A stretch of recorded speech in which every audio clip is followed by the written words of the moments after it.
Okay. Looks like we got all the green lights going, microphones going. We are live. Everybody, welcome to Naked and Famous Denim Day. This is episode 104. Really? That's it. 104 episodes of the Naked and Famous Denim live stream. Streaming live from the intergalactic planetary headquarters of Naked and Famous Denim. At least... I feel like we skipped like 103 and 4. Nope. Oh, 2 and 3. Perhaps. But this is at least titled 104, so it is definitely episode 104. Great. But yeah, we are streaming live from Yokohama, Japan. It is 8 a.m. on our end. Probably 7 p.m. for many of you if you're in the Eastern time zone. But wherever you are in the world, you have tuned in on time, right on time, whether you're watching live or in the replay. We're glad that you joined us here for our little gathering of the denim, the intelligent denim fans around the world. Mm-hmm. Welcome. Let's check in with the chat, see where everybody's checking in from. Let's see some familiar faces in here. We've got Ken. I await the entrance of our one true king, Lord Snowy. Oh, I'm sure he'll be here soon. Johnny Crumhorn is in the house. We've got Benarge 9. Yes, bring on Snowy. He will be here. He will be here. He will be here, I promise you. Dusty Rad Title, howdy from St. Paul, Minnesota, USA. Welcome, my friend. We've got Buster Jenkins. What's up, my denim lovers? Well, what's up is this. This is what's up right now. James Cardenas, hello from Texas, wearing my Elephant X in 102-degree weather. You're a real hero, my friend. Mm-hmm. You're a trooper. Rights W5, hello from Birmingham, UK. We've got BD, hello. Scored some blanket lines and an easy shirt on the sale. My wife got some Sky High in Max from another sale. Oh, what fun. Strike now, peeps. Strike? Sorry, am I reading? Oh, what fun. Strike now. Like, strike now. I don't know that phrase. It's just strike the sale. Strike the site. All right, do it. That's the thing. That's the thing to do.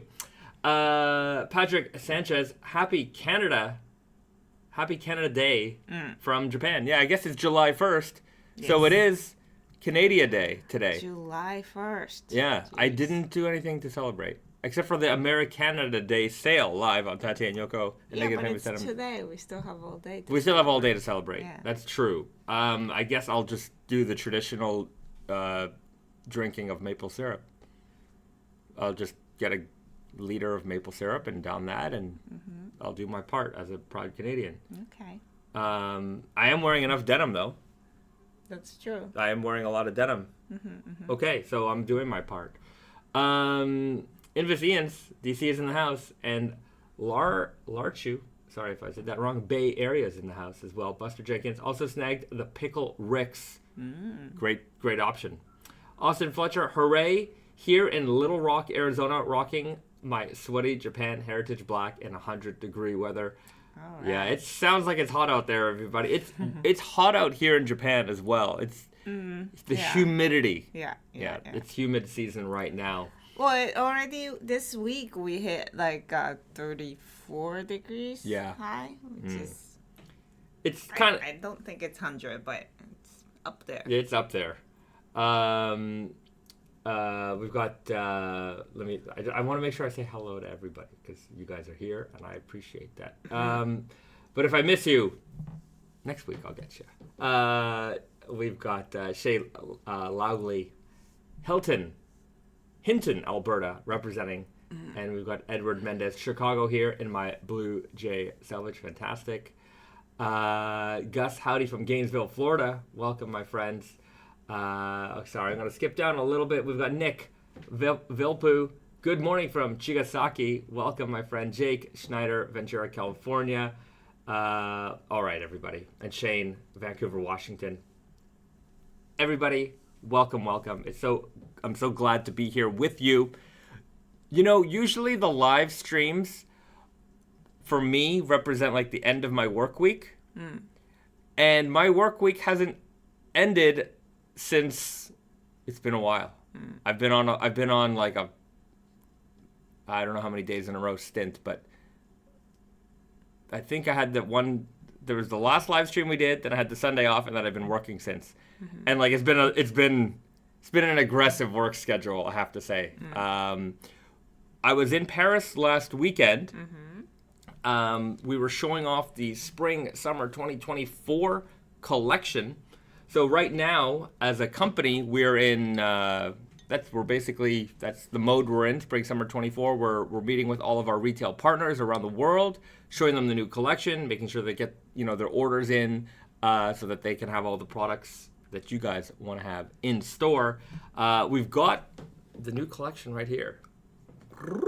We've got some new jeans down here, so we're gonna show off a couple of things. I can't show off everything because it's early, but I do have some fall winter 23 samples on hand as well.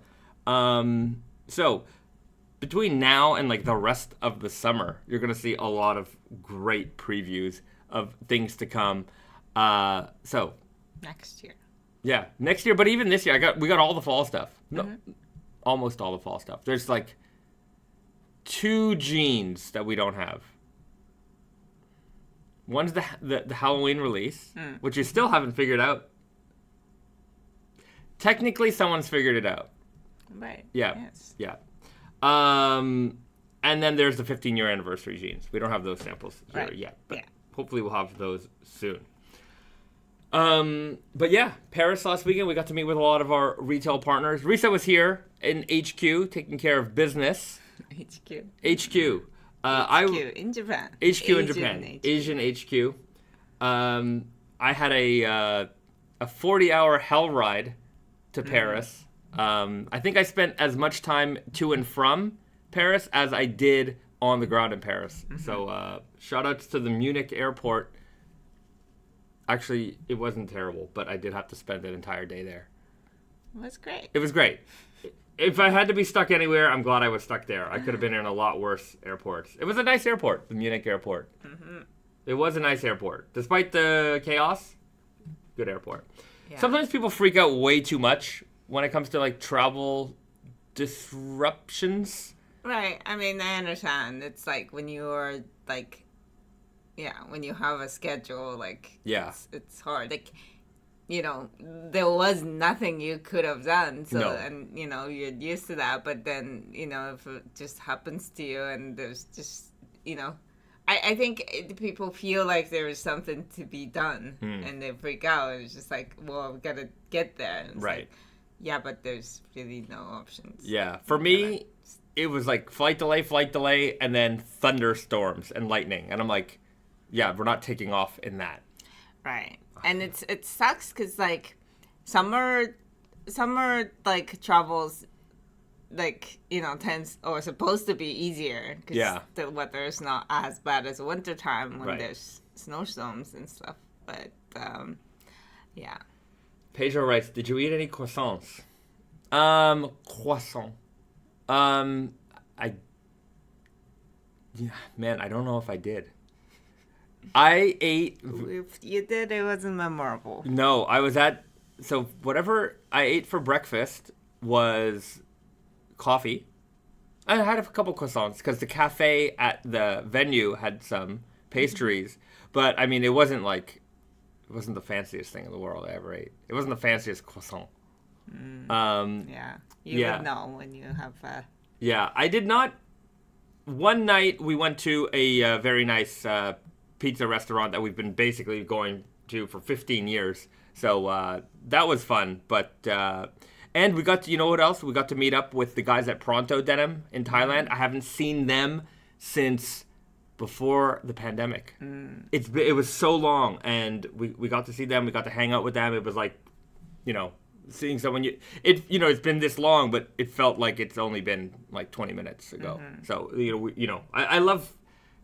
Those are the kinds of friends that I really love having. It's like the people you haven't seen them forever, but you pick up right where you left off. It's great. Great people at Pronto Denim. Speaking of great friends, we got Carl Morowski, who's in the house. Good evening, you wonderful people. Good evening to you. It's morning for us, but it's evening for you. You wonderful, wonderful man. Okay.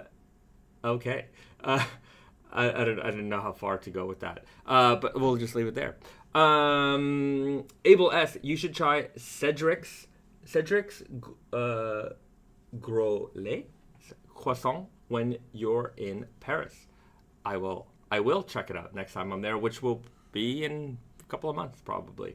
Couple of months? Yeah, like January. Oh, that's a couple of months. That's 6 months. That's just a couple. Yeah. Okay. Nick Spark, funny to see other people commenting on heat. I've been wearing my 13-ounce solid black Selvedge for 4 and 5 months, but I might have to tap out for a bit. Too hot where I am. That's okay. You're allowed to tap out. We're not all built like the Indonesian, Malaysian raw denim guys. Those guys deal with the heat all day, every day. They've got a different skin. They can handle it. And I think it's also mentally, like they're not like mentally when it's hot, like because it's just a couple months out of the year, we're just like, oh, this is incredible. Like, it's okay to take a break, but let me tell you, the key to surviving summer with raw denim is wearing comfortable raw denim. Loose, lightweight. Loose makes a bigger difference than weight. Yeah, I think absolutely. If you're wearing a slimmer fit, even lightweight, it's gonna feel hotter. If you got a looser fit, more room and more airflow in the legs, you're gonna be a lot more comfortable. Yeah. Like 13 ounces, it's not heavyweight by any means, and it's like if you have room, like it's a breeze. Whereas like tighter fits, no good. Yeah. I don't even wear my tighter fit like 12 ounce in the summer. Yeah, I've basically completely switched to looser fitting jeans years ago, and you can't go back. It's hard to go back. It's hard to go back. Once you hit like dad brain mode, where you're like, I'm not a dad, but once you hit that, like, you're a cat dad. I'm a cat dad. How's this going here? This is to help to keep the heat off. Yeah, I don't have to worry so much. Like last year, all summer, I wore the 16-ounce raw cotton slubs, but they were looser, so it was okay. I've been wearing Easy Guy for a long time. Now I'm wearing True Guy, just a little bit on the, just like maybe one size bigger than what could fit. Like if I'm wearing a 32 right now, I could wear a 31 and it would fit fine. But I'm wearing them a little bit bigger, and they're just a little bit loose on my body, and it's the way I like it. And so that's my strategy, not just for the summer, but for life. Yeah, embrace the looser fit. I think you may find it easier to get those summer fades on. Okay, Gary Rainey Jr., black Groovy Guy jeans. I am also a cat dad. Black Groovy Guy updates. Invis Ian's also writes. In the comment section at the end of this video, I would like you to write, Brandon, what's up with the Groovy Guy solid black Selvedge? I put that PO in twice. Don't know what's going on with it. Sometimes things just eventually show up. But if you really want me to put the pressure on the boss, put it in the comments. And I'll be like, look, Brandon, look at what our fans want. And you're holding it out on them.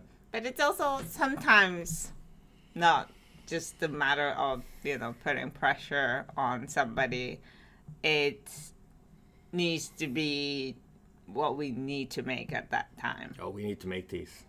Yeah, but we need to. We can't just make one fit. We have to make a bunch of other. Yeah, things. That's true. Anyhow, just for the factory efficiencies, we can't just make one thing. Yeah, right. Nick Sparks also writes, I might have to try to talk to Brendan about those totes. Yes, put that in the comment section too. Yeah. I hear you, and I'm your advocate. I am your advocate. And I will work for you to get you all the things that you need and that you want. So, yeah, we can fandangle some pressure here, maybe we can get it done a little bit faster. At some point, I love Brandon, don't get me wrong, but he hears me yapping all the time, and I think maybe he's developed a little bit of a filter. It's like that Bezed's just talking so much. But if I'm like, hey guys, I got with you guys in the comments, I've got receipts. Be like, Brandon, I'm not just talking. This is what the people are. This is what the people are saying. We got to listen to the people. Yeah. We're people. We're people. Pedro writes, I'm gonna leave a comment for Brandon as well. Excuse me, sir. The people would love a toxic elephant. Please, pretty, please, and thank you. Can I toxic elephant? I hear you. Can we talk about the next elephant? Oh, yeah. I don't know how serious it is right now. Okay, it's serious enough that it's being worked on. But yeah. Yeah, let's just talk about it because this is the live stream, and this is not a promise of anything. There's no promise, and I have no capacity to keep any secrets except for the next Halloween gene. It's my only secret. Is there an elephant in the room? There is an elephant in the room. So the next elephant that we're working on is the elephant red core. The red core elephant. So 20 to 22 ounce red core denim. So we're taking the color core series, marrying it with the elephant series, bam, heavyweight color core fades. Well, we're working on it. We're working on it. We're gonna do it. We will if we could. Yeah, it's my thing. So I'm a gambling man. I will bet 50 cents on pretty much anything. And I'm willing to bet 50 cents that this does get done. Okay. 50 cents. Not with all of you, just with Risa, because I don't have that. So I have to bet against? Sure. Yeah. Okay. Sure. I like how betting sometimes it's just like, I bet, and then it's like, okay, then you're putting me in a position. Do I have to take that bet? Yeah. There's too many of you in the live stream for me to want to take that bet with all of you. But let's just say that if I win, you win. Mm-hmm. Right? Let's just leave it there. So that's in the current development. Red. It's not going to be like Lee Shang-Sao writes gradient red core. No. But if we can make red core elephant happen, then everything else that we've done color core is a potential to happen. Rainbow core elephant? Yeah, rainbow core elephant. That's something. So that's all it's all going on right now. We're working on fall winter 24 right now. So as we're selling spring summer 24, we just finished releasing spring 23. Fall 23 is going to start coming out in August, September. Woo! A lot of products to come. A lot of great products to come. Nick Sparks, I need to get a green core at some point. Well, speaking of the green core, I don't know if we actually have the green core on sale at the moment. But what we should do is check on... Do we have green core left? I don't know. We should check on the sale that's going on right now at Tate and Yoko and Naked Famous Denim NYC. For those who don't know, we have our Americanada Day sale on right now to celebrate Canada Day, which is July 1st, and the 4th of July. So we've got a little bit of a long weekend going on here, and we've got a lot of deals. A lot of crazy deals going on right now. If you hit our Americanada Day sale, like if you click here, you can click here, you can click here, a lot of places to click. No green core. Core was like so long ago. A while ago. I know that we were able to dig up some for this sale, a bunch of random old inventory showed up. So that's true. Let's check out the sale right now. It's categorized in a couple different ways. The 30 and the 50% off sections this used to be our 20% off section and our 40% off section. So anything that was 20% off is now 30% off. And anything that was 40% off is 50% off. That said, I added a bunch of items to the 30% off, first markdown section. Some items that were in the first markdown went into the second markdown and then got further marked down to 50% off. And then there were some items that were in the second markdown that ended up in the third markdown, so like the final markdown. And then I added practically all the non-Naked and Famous Denim stuff to 15% off. So there's just a ton of stuff going on sale right now. So Velvet Sheen, we got Raised by Wolves, the Erostica t-shirts. There's a couple of, there was a Wonder Looper sweater. Upstate stock, so if you need gloves and mittens and hats. They've got Room Fragrances, Epperson Mountaineering, Shot. Is the Shot on sale? I don't know if I put the Shot on sale. Shot's not on sale. But Epperson bags, if you want a great backpack for camping, hiking, that sort of thing, these are really, really wonderful. I especially like these parachute tote bags or the parachute backpacks. These things are so lightweight. They're actually made from parachutes. So they weigh nothing. They're super durable. That white one's really great. Up to be so small, yeah. I can put it in the pocket. It packs up into like itself, and yeah. What I really like is if you travel, stick the parachute bag in your luggage. You never know when you need a bag, and when you do, you've got a big, giant, durable bag. So grab one if you can. All made in the USA, made by the people who make Yucatan. So I'm a big fan of Yucatan boots. We don't carry them on the website, but we do carry their Epperson Mountaineering products. Yucatan and Monetally. Yeah. Oh, great. Yeah. Big conglomeration. Great stuff right here. But Americanada Day sale. There's so many deals.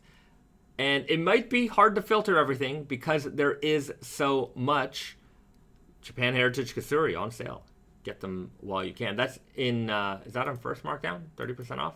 All right, that's a permanent markdown. So after the sale, so the sale ends July 5th, all this stuff will go back to being 20% off. So it's further marked down during the sale. It'll go back to regular markdown after the sale. And then just right now, inventory is limited. Like things might have just one or two pieces left per size. So Easy Guy Ogama Spirit 5. I think we found those in the warehouse. Like those weren't on the website until the sale turned on. So there's a lot of those.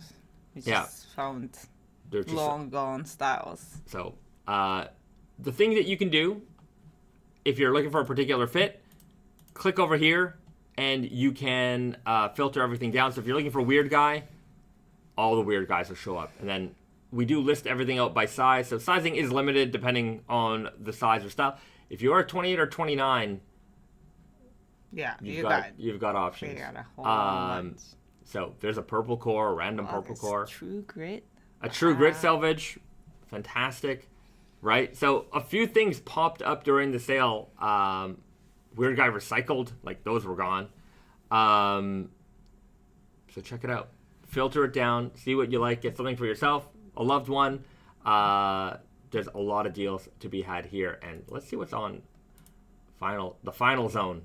Some Toxic Avenger jackets. Like one of these jackets like popped up. We got the Batman stuff. $95 for the Bane Batbreaker Selvedge. Fantastic deal. This is all just the last of the Batman stuff. So this is going to be your last opportunity to get it. Sizing is a little bit limited. If you are a smaller size, you certainly are in luck. This chore coat's just great. $83. Really, really great deal on that one. There's matching trousers. I have the trousers. I wear them relatively often. These are difficult. If you're maybe a smaller person or a lady, these will be great options for you in the Huntsman Selvedge. They are pre-shrunk. They are not pre-shrunk. They will shrink. So just pay attention to the measurement guide. And if these are your measurements, these are your sizes, these are a great option. I have to say that, especially with the inventory that we have left, it's mostly been ladies buying these up. So just give that a thought. If there's a lady in your life that you think might enjoy a pair of raw denim jeans, $82, can't go wrong with that. Ooh, those are all cleared out. We only had like a handful of sizes left over, but Crimson Sky, fantastic ladies option. I think the men's are all gone. But yeah, sizing a bit limited, 28, 29 over here in the max. Those are some key sizes right there. So a lot of great deals to be found on Tate and Yoko. But over at Naked Famous Denim NYC, because we don't have like the older styles and the amount of inventory, we do have a few sale items in our like 20%, 40%, 60% off markdown. Although that should be 30%. I have to change those titles. Practically all of the core and some select Spring Summer 23 styles are marked down 15% off just for the duration of the sale. So there's a lot of great options here. In fact, if you want to get a True Guy, this is the only True Guy that's on sale in the hard and soft Selvedge.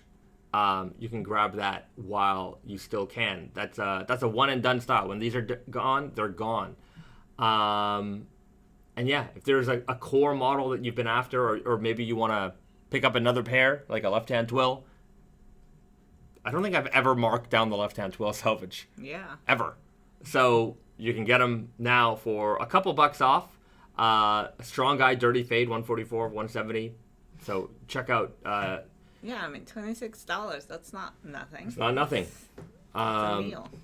That is. Black Cashmere, you're saving quite a bit here as well. So, and all the knits. The knits are really, especially with they're already a great price, but with a further discount, an even better price. So, for discount is something that we never really do. We never do it. So, our New York guys were like, man, like we want to be part of the sale, but we don't really have a lot of stuff that can be. I'm like, you know what? Let's just do it.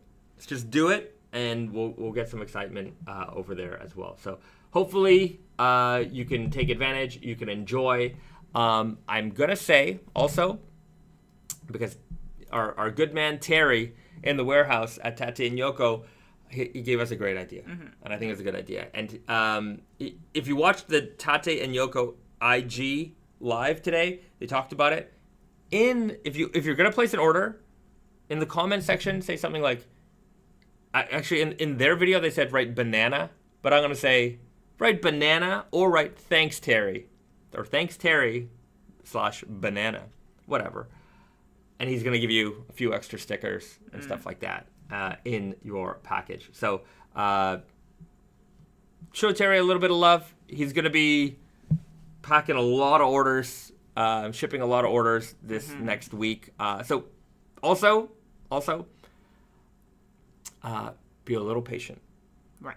So, especially with hemming and stuff like that. Yeah. There's a lot of orders coming through, so there might be a little bit of a delay on order processing. You can understand that that's just the way it is.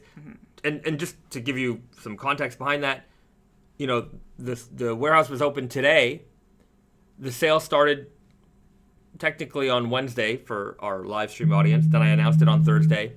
So they've been picking and packing the orders that have already been, ordered. But as of Friday, Saturday, Sunday, Monday's a holiday in Canada because Canada Day is on a Saturday, so everyone will take Monday off. So there'll be 3 days off of orders coming in during the sale from which nobody's going to be processing orders. So when they get in on that Tuesday, they're going to have Friday, Saturday, Sunday, Monday, 4 days worth of orders to pick, pack, and process. So there will be a little bit of a delay. So just, bear in mind, be a little patient with us, and we'll do our best to get those out as soon as AP as possible. ASAP. Okay. Nick Sparks writes, business is booming.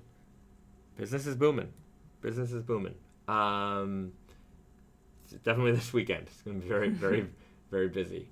We didn't do the Easter sale, so it it's been a long time since we had like a big sale. Yeah. Did I not do it? Really? I don't remember. I don't remember what the last sale was. Yeah, it's possible. But yeah, this is the biggest sale of the year. And just to give you guys the roadmap. So far. To give you guys the roadmap. Yeah. Black Friday will be the biggest one. But to be fair, the deals are equally good. Yeah, they're very similar. Like the additional markdown stuff, that's pretty much standard. There might, anyways. It's gonna be bigger in terms of like product variety, maybe. Anyways. In terms of like our sale volume, maybe, because everybody's shopping at that time. But that's true, and it's winter, right? It's Christmas, so a lot of things are coming together then. But we'll have some kind of smaller sale event in September for Labor Day, and then October we'll do a similar event for Canadian Thanksgiving, and then November, Black Friday, December, Boxing Day, so after Christmas. So those are some key kind of times to watch out for if you're looking to get some deals. Usually the newest stuff doesn't get, marked down. But hey, check it out regardless. You might be surprised. There might be some special things in there. You know what? I think I forgot to mark this shirt down. This is a great shirt, by the way. And we are continuing to make it. We just make the only difference is on the newer model productions, we're gonna do a bone-colored button instead of the navy. Yeah. So like just a slight difference. It's the same fabric, just the button color change. So I just didn't want to mix the inventory. So if you even like, I'm sure there are people who like the tonal buttons better. So if you are one of those people, you probably want to get that now. Get it while you can. Actually, let me just double check. This is the rinsed denim shirt. Slub Nep. Oh yeah, Slub Nep. What is? Rinse. Yeah. Let's check it out. Oh, I have it on sale. Oh. Ooh, great. It's a great deal. Wow. Woo. Check this out, guys. $84. Really? That's a might have aggressively marked that down. Grab this shirt. Great denim shirt. You can wear it all year. It's a great fabric. Easy to just throw it on. The texture is so beautiful. It's slubby. It's nappy. It's maybe a little bit hard to see in the photos, but as soon as you have it in your hands, you'll know that you've got something very, very special. And like show off the inside. Yeah, let's check that out. Hold on a sec. Carino. Oh, yeah. Like, it might be. Can you see it? You can see just how, textured it is. And it washes down quite nicely. Yeah. I just love this shirt. I wore this every day in Paris. Yeah. There are some like fading going on, I saw. Yeah. So yeah. If you want just an easy throw on item, grab this shirt. You will not be disappointed, I promise. I don't know how I'm going to quantify that promise, but I think I know you. I think I know you well enough to know. All right. Ken wrote, got one on the way, could not get it after last time you wore it on stream. Right. Ken, good man. Hope you enjoy it. Ben J9, will the Snowy be made in a jacket or just jeans? Would love to have that in a jacket. The Snowy Selvedge is just going to be jeans. I can maybe see if there's... I don't know. Anyways, as of right now, jeans. But yeah, maybe you're right. Maybe that is a cool fabric to make in a jacket. Yeah. I'll stay on top of me on that one. Just keep pestering me. I'll maybe it'll happen. Pedro, ooh, I like that button color change more. Yeah, I like this. Don't get me wrong, but I think that contrast buttons are generally more appealing for most folks.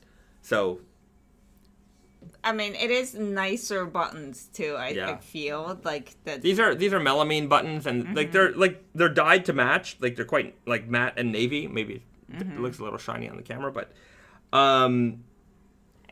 those other buttons are. I do feel like nicer. It might be a good change, but that's why we're doing it. Yeah, but, this is also great. Yeah. Green Tea Kit Kat. It's a good name. Are you guys ever going to do the seaweed denim again? Not on the horizon, but we would never say no. Yeah. Never. We never say never. It's like pro wrestling and wrestlers coming back. Never say never. You know, so some wrestlers gone for a long time, and then here they are again. You never say never. So yeah. Mm-hmm. Until you're dead, then it's pretty much never. I'm just trying to think. There must have been a wrestling angle at some point where a dead wrestler came back. At one point, there were 2 Undertakers. And there was also, just for all of my intelligent wrestling fans out there, there was one time when these two, Scott Hall and Kevin Nash, who played the characters Diesel and Razor Ramon, they went over to a different wrestling company.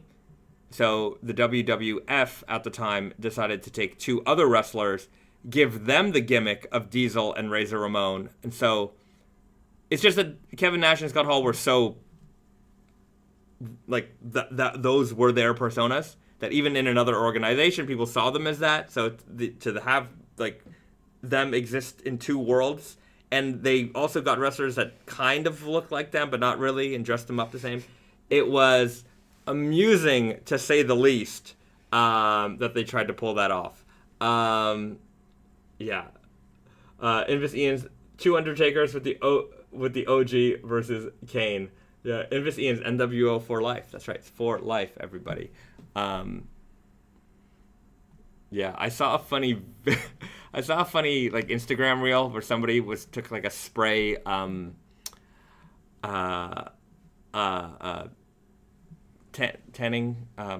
suntan lotion, and they did the spray paint on somebody's back with NWO, and I'm like, that is hilarious. But Risa wouldn't let me spray her back with that. It's okay. You never asked. I never said no. Okay, well, next time. You never said no. I might in the future. You probably will say no. I don't think you want to have that suntanned, NWO suntanned into your back. Anyways, we'll see. It's going to go away. It's for life, what can I say? Pedro, I remember buying that NWO shirt from Kohl's. Definitely middle school for me. My entire high school was wearing NWO shirts. That was a time, man. It was really unbelievable. For those who don't know, just like that Attitude Era, Monday Night Wars, WCW, NWO, like pro wrestling was as absolutely mainstream as humanly possible, I think, at that point. Anyways, it's good times. Julio writes, any updates on JoJo? Good question. We have some pocket flashes right there. That's true. We'll show the pocket flashers today, but the jeans are buried deep within our... Yeah. I mean, also, to be fair, jeans have been shown on the live stream before. Yeah. Pocket flashers never, right? I think we might have had them then. Anyways, we can still show these off. Here's some updates. You wanna show them off? All right. Okay. Jonathan Joestar. Check that out. We got the holographic pocket flashers here. I really love this. Came out really nicely. Yeah. Oh, I'm so happy. Yeah, the prismatic, I think is what it's called. But, it reminds me of those old cards. Sticker cards, yeah. I don't know if you guys ever got into them, but when I was a kid, I used to collect like the Dragon Ball ones and Street Fighter ones and Sailor Moon ones. You get to like these machines and you put it in like a quarter or whatever. You turn the little knob and card would come out. And you don't know which one you get. Yeah, it's always random. You gotta buy like a few to get it all. So we got the Jonathan, Joestar. Yeah. Joseph, Joestar. Jotaro. Josuke. And then Jolene. We're missing one. Giovanni. Yeah. Yeah, that's not good. We are missing one. Okay, so I'll have to find it. Touch base with HQ. What's going on here? They shorted me. Maybe the jeans wasn't. No, they're ready. Was it there? Gotta double check.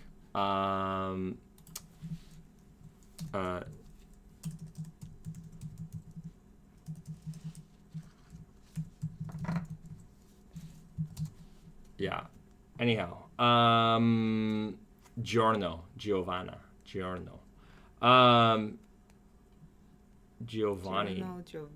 Okay. Yeah. Giorno. Anyhow. Yeah, I'm just trying to. I don't know if we got this. We must not have got the sample. Anyways. Which one is your favorite? I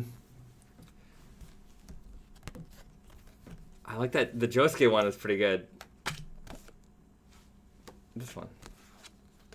Yeah. He looks cool. Jotaro also looks awesome. Anyways, they're all fantastic. What can I say? Julio writes, how's pricing on the JoJo's looking? Really interested in the Jotaro denim. Pricing is going to be, I think, it's going to be $225, $230, something like that, for mostly everything. I think some might be under 200. Yeah, I have to double check, but yeah. But I mean, like our other regular jeans, it's gonna be like the high ones are probably low 200s. I don't think there's anything that goes above like 250. No, I don't think so. Yeah. So yeah, they will be in the regular Naked Famous Denim price range. That said, I did add True Guy for all the fits. So everything will be available super weird, easy, and True Guy. No denim jackets planned and no secret characters planned. I promise you. I promise. As much as I would love to have a Dio denim, there will be no Dio denim. Yeah. So stay tuned. Release date, Abel writes, TBD, to be determined. It's just another one of those. Put it in the comment section. Brandon, where is the JoJo denim? I think it's our meeting topic every week. Put it in the comments. I'm gonna throw him the pressure. Okay. Right 75. Will you ever do a book of pocket flashers? I would like to do a book one day. I think that would be really cool. And certainly within the book, the pocket flashers would have a section. Yeah. Maybe. Yeah. I think we've done a pretty good job of, keeping the pocket flashers exciting and new and fresh. And there is actually quite the evolution of them. They really went from just kind of ordinary and crude to just information. Yeah, just literally text to beautiful illustrations and poppy colors and just they're I think where we're at now is really, really fantastic. Every now and then we still find old old flashers on on websites or just just pictures mostly. I haven't seen those in person in a long time. And it just kind of makes me smile. Yeah. It's the good old days. Simpler 13 times. 13 years ago. Yeah, all right. Let me see what else I have on the agenda today. You know what we haven't done? You know what I haven't done in a while? Asked you guys to like and subscribe to this channel. Yes, It's been a while. If you haven't done so already, if you haven't hit that like button, for less than a cup of coffee a day, you can hit that like button. It costs you nothing. It sparks joy to all, and certainly to us. And a subscription is free, no charge, and we'll never charge you for that subscription either. So, what better deal is there? You get to spark joy, you get to subscribe, and just say it sparks joy to Snowy. That's right. Snowy will be so happy if you just hit that like button. It's a happy cat. He's a happy cat. He's probably sleeping in the hallway somewhere, but I'm sure he'll show up at some point. Towards the end. That's his time. That's his time.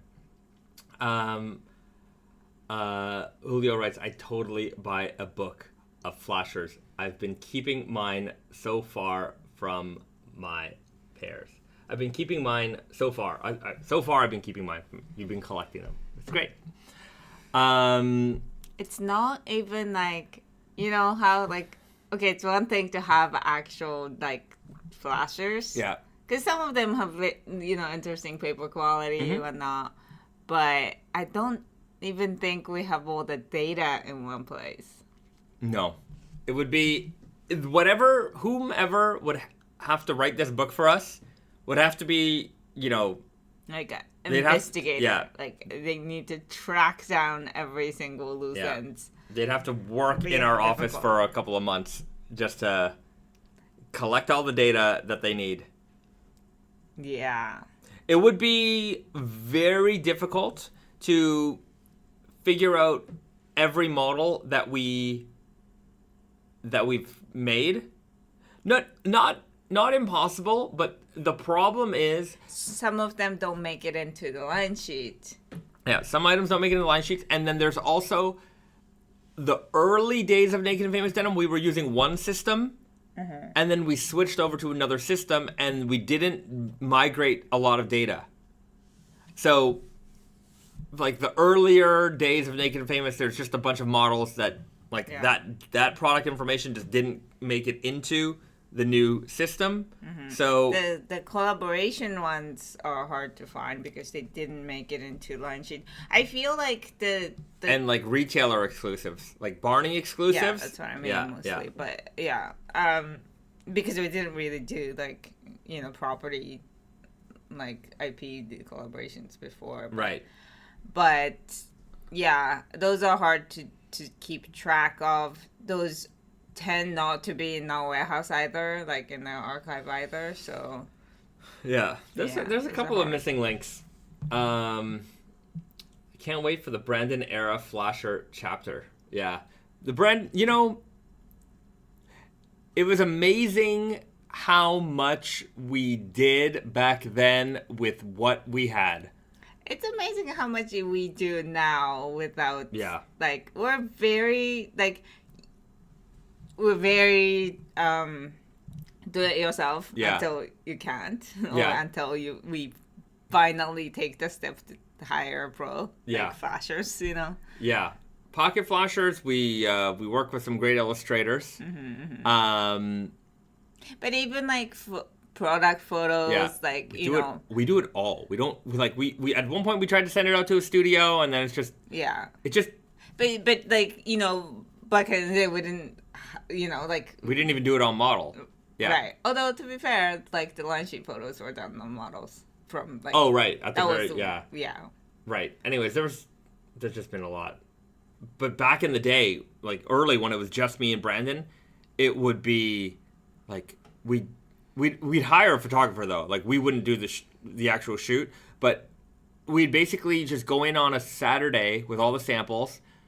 Brandon's buddy would come in to be the model. We hired a photographer. When I joined, it was still that. Oh yeah, like, that's true. I've been to a couple of those photo shoots. And we would just bang out a photo shoot over 2 days, 2 full days, and then our psycho of a photographer would edit everything, have it ready for us by like Monday or Tuesday, so that we could put the lookbook together and then send it out to the printer on like Wednesday, and then they would have to do like a rush job to have it for us by a Friday, so that we would literally get them like an hour before we have to go to the airport and like pack them in our bag. Just the days of printing line sheet also. It was crazy.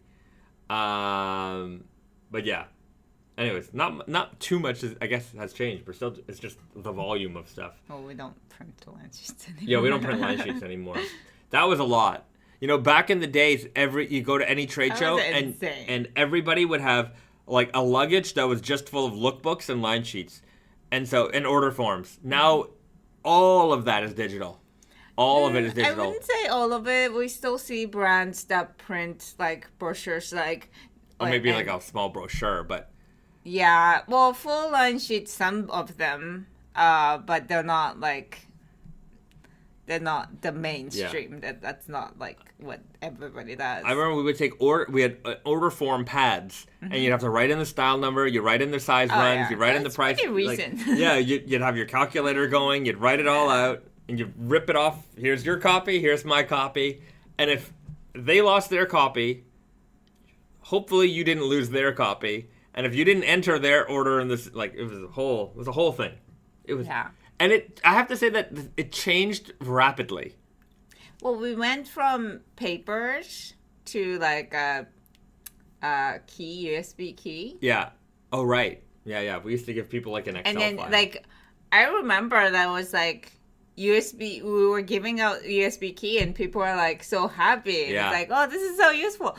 And then it's like, but in like, you know, in the rest of the world, it wasn't like that of a new thing. We're pretty like, well, last year we were doing paper, and now we finally got to some data with the USB key.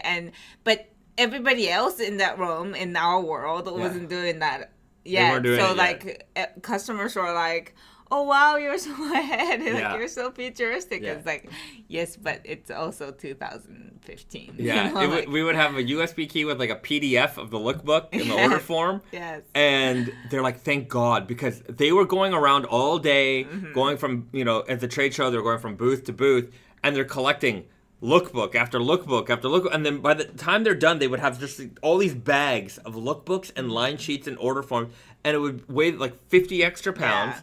And I hated it. Yeah, but at the same time, some people write on it, so it's easier for them than just like given like a regular PDF, and it's like, what am I gonna do with it? And then people started bringing like, you know, like a iPad where they can like write on the PDFs, right? Like that, right? But now. But now we don't do any. Not at all. But it's amazing. Like it went from all physical, from like the beginning of time up until like the mid 2010s, to a small point in between where everyone was, you know, trying to figure out how do we turn this digital, and then now you go to a trade show and everything like it's on like web, you know, web-based or you know, iPad apps kind of thing. So there's a lot of businesses that popped up in that realm, but crazy how that changed so quickly. Yeah, people don't know the struggle. Our new staff, they just don't know. It's just that we lived through some interesting times. I have to say, having like 50 pounds of lookbooks in your luggage, and you know, you can travel with like one check-in luggage, and it's like, okay, the amount of clothes that I'm gonna wear for this trip is, I'm wearing these jeans and this jean jacket the whole time. I've got like a couple of pairs of underwear in my backpack, or sometimes I would travel with like nothing, and I'd be like, all right, I just gotta go buy some underwear and socks as soon as I get there, because I know that at the trade show I'm gonna dump like 20 pounds worth of lookbooks, so I'll have room for clothes. And to me, it was like, it was hardest when I started traveling, because I would tack on like other travels with the trade shows. So I have longer travel times, but I have absolutely no room for my personals. And like when you're at trade shows, you can't look like crap. You can't look like you just rolled out of bed. So you still have to bring some things. And it's tough. Yeah, it was very tough. Yeah. Kevin Somar writes, thanks for the sale. Was able to pick up my first kimono shirt, trying to add the style to my closet, so it was fortunate timing. Haha. Well, I'm glad you got one. I'm glad you that you got one on sale. You got to save some money there, and I hope you enjoy it. It's a lot easier to wear than you might think. Yeah. T-shirt, kimono shirt, you're good to go. Just roll up the sleeves a little bit. It's not like such a weird thing anymore. No. Everybody has seen it, and Yeah. BD, Bayzad Risa, would you put your own art on a flasher? I cannot draw. Risa can draw. Not really, no. She's modest. Her art. It's a doodle. It's a doodle, but it would. I think if it was the right gene, your art would be. It would work. Okay, let's make a Risa gene. We'll make a Risa gene. I cannot draw. I can't even draw stickman. I don't know. I used to love drawing when I was a kid. I think you're just too perfectionist. Like, to me, like, I only started drawing again, like, as an adult so that I can, like, chain stitch and stuff. Like, but if I were to just draw, like, I would just, like, I'll be not.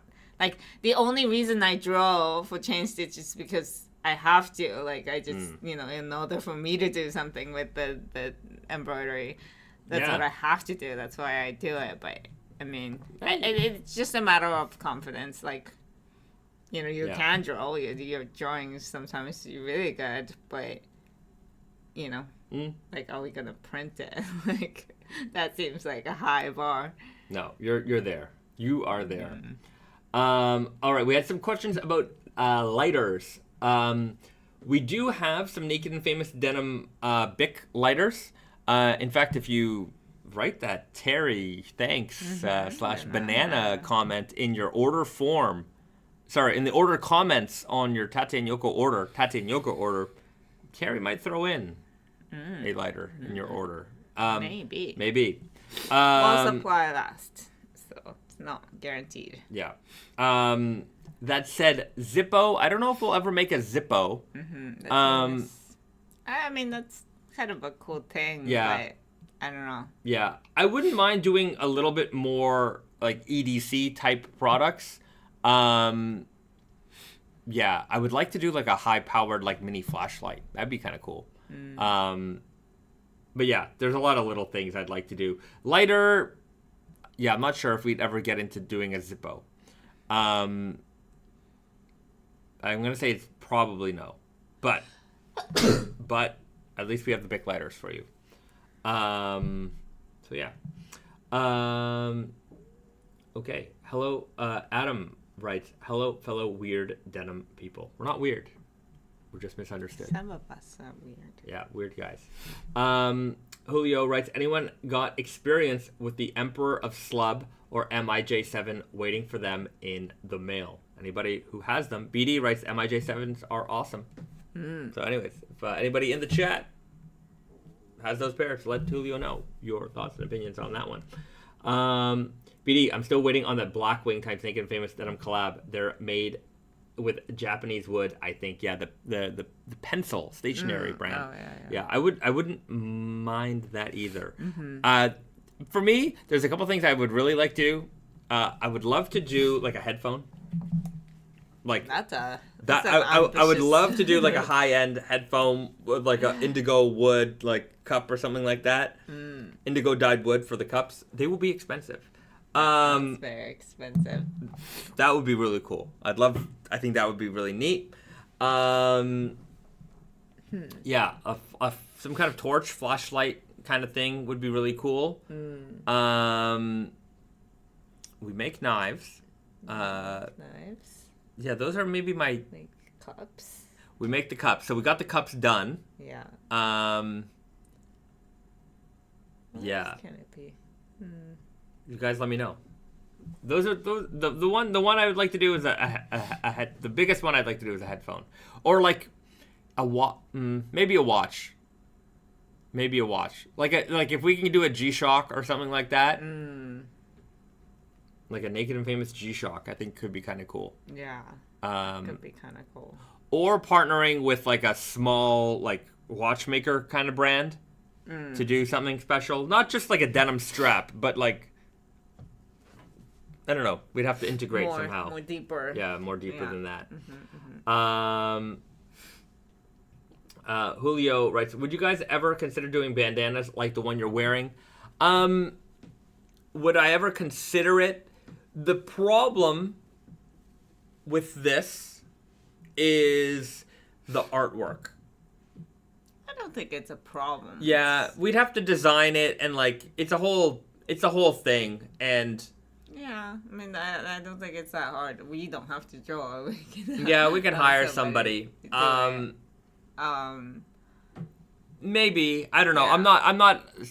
There's a lot of people who make these really well. I think that's the real problem. It's just that there's so many of them, and they're well priced. Like there's so many good ones out there that aren't particularly expensive. Like I just don't know if I can make a better one or even one as good, but it would be the same price. So it's just like all kind of starts to look alike too. So yeah, those are hard ones. Yeah, just like go to Capital, get a Capital bandana. They're pretty great. Yeah, although they're pricey. No, they're not. They're like $30 or something like that. Really? Yeah, they're not that expensive. I think Standard and Strange has them. Standard and Strange. I got this one at the Capital store here in Japan. But they're not expensive. So yeah. All right. A couple of Invis Ian's writes Naked and Famous times Swatch. Racer Guy 008. Ooh, Naked and Famous plus Shinola watch. Partnering with Oris would be cool. Yeah.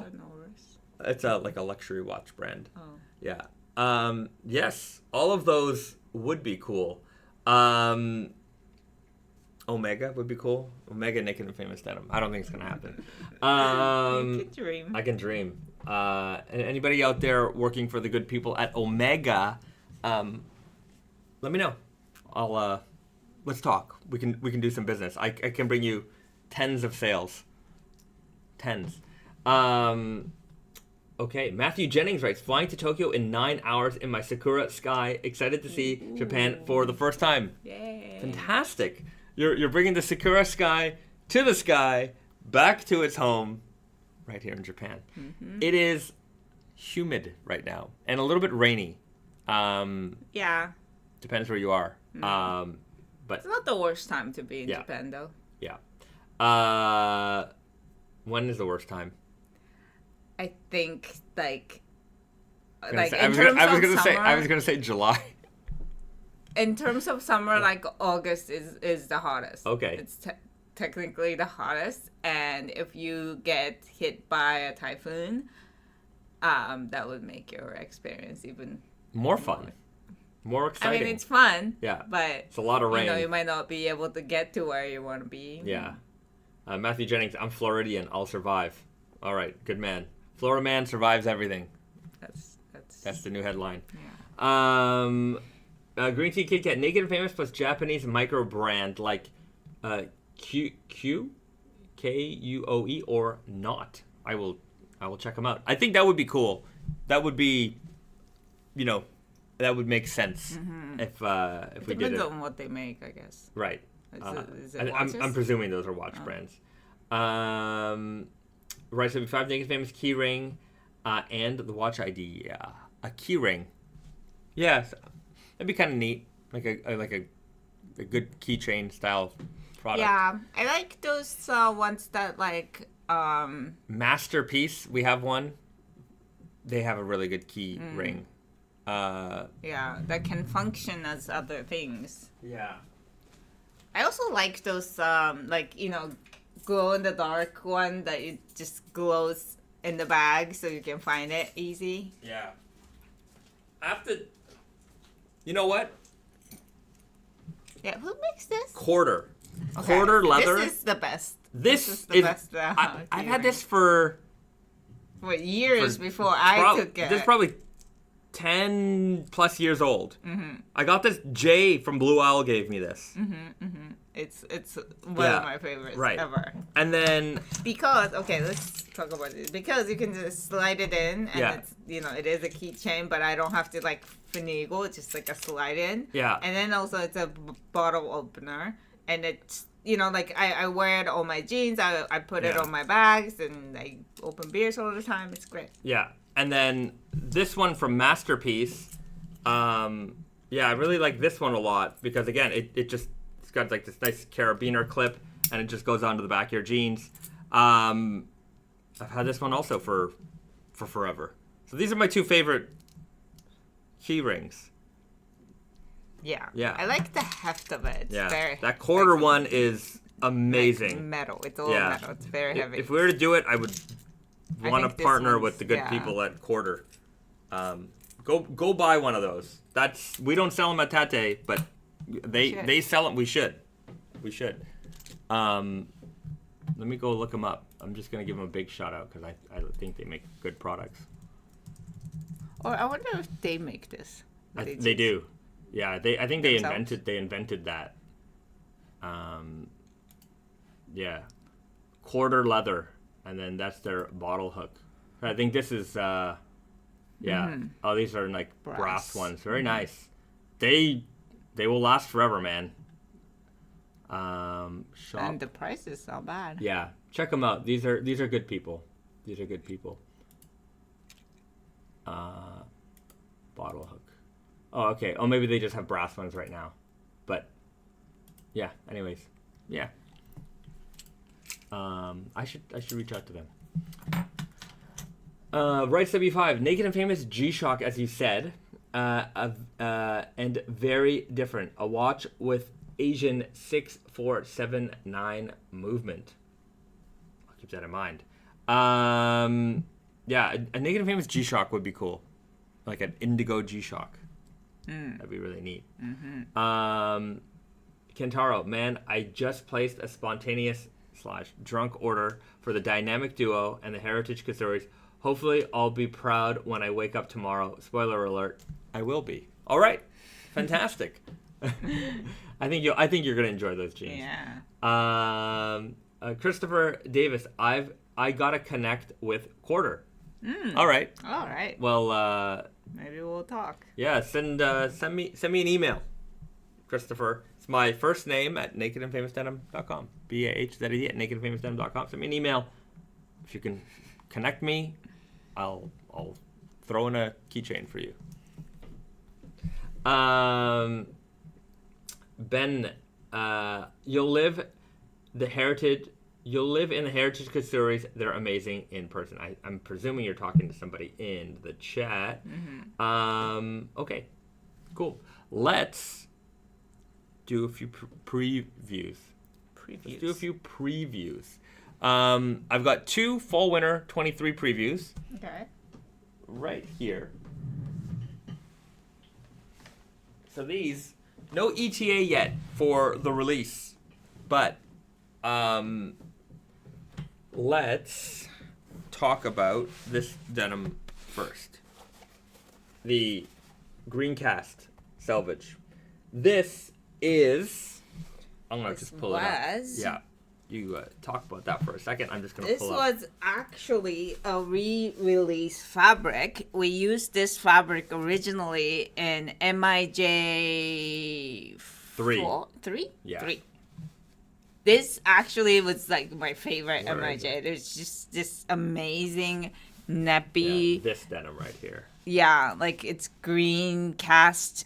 The color is really, really, really, really nice. Yeah.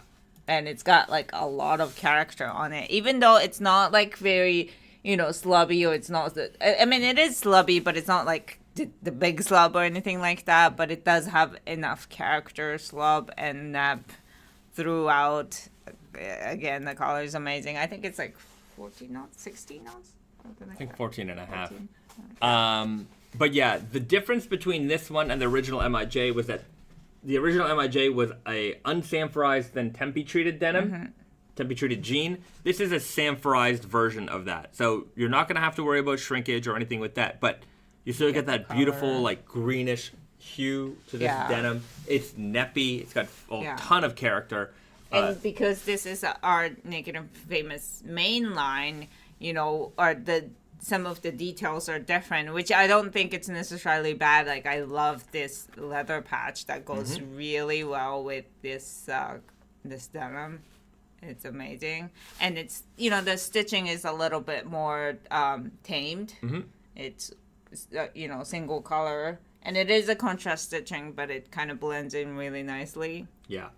The Selvedge ID is quite nice. Yeah, and they're rigid as hell. It's pretty rigid, yeah. So it's this kind of like a orange brown color, if you can see. Yeah, it's it matches kind of like the thread color of the denim. Like, maybe it's kind of hard color, to see. Yeah. There you go. So these are going to be out this fall. This one was very popular. Yeah. They had limited stock, limited availability. This one, I don't remember how. Yeah, I don't remember how many, but it was limited. It's a smaller production. Yeah. I have to double check. It's under 500 pairs.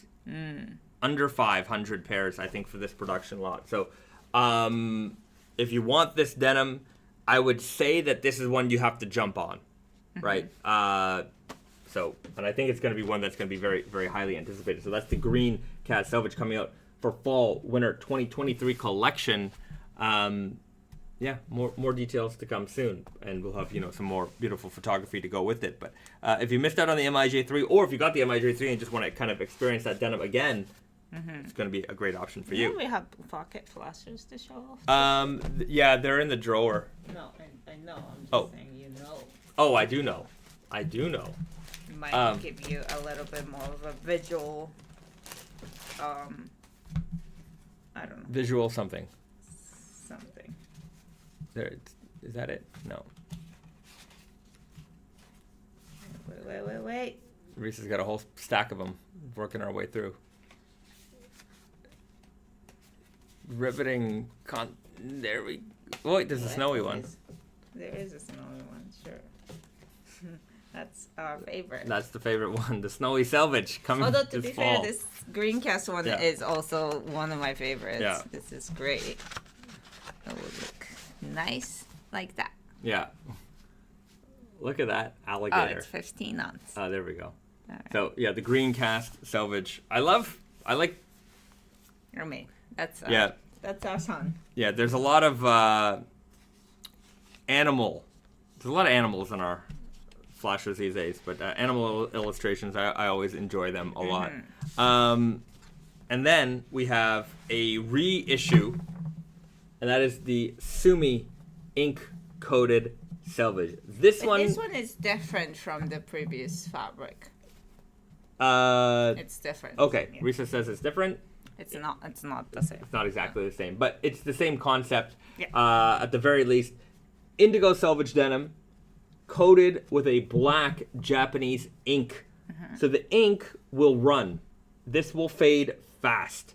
And you're going to go from black fades to blue, and then blue to white over time. Yeah. This was a denim that I actually wore a lot when we first released them. Actually, the first release, I remember it had like a patent leather patch. Yeah. Anyways, when we do the video, I'll try to get my hands on my original pair. They're in Montreal, hanging on the fade wall. But yeah, it's a very, very interesting denim and a great way to fade jeans. And you'll notice it's black, but you see the white weft, right? And usually on a black denim with a white weft, you see the white coming through the twill lines, but you don't see it here because the indigo has penetrated between the twill lines. And what's going to be neat... No, Sumi is penetrated between What did I say? Indigo. Sorry. Sumi. The Sumi, the ink has penetrated between the twill lines. And the first thing that's going to fade is the raised part of the twill. The in-between the twill lines actually fades at a much slower pace because it's harder to rub out of the fabric. Yes, so you'll get a really, really interesting contrast of indigo and black on the front face of the fabric. And you see more fabric, texture more. Yeah.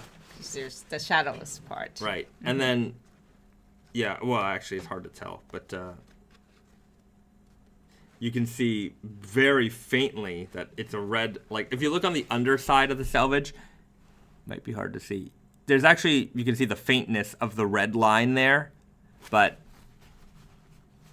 on the front face, obviously it's all covered up because it's coated.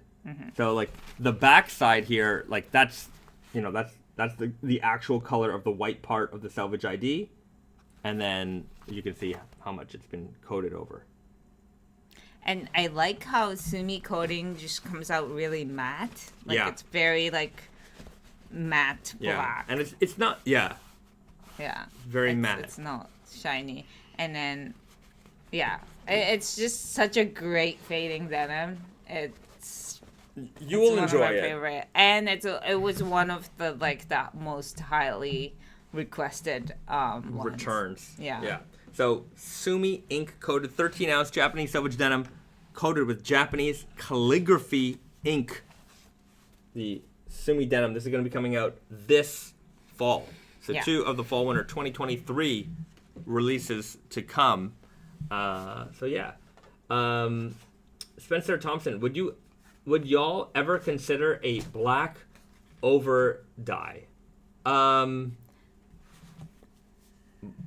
I mean, in a way, Sumi ink is a black over dye. Yeah, but do you want black on black? Like Sumi ink coated black?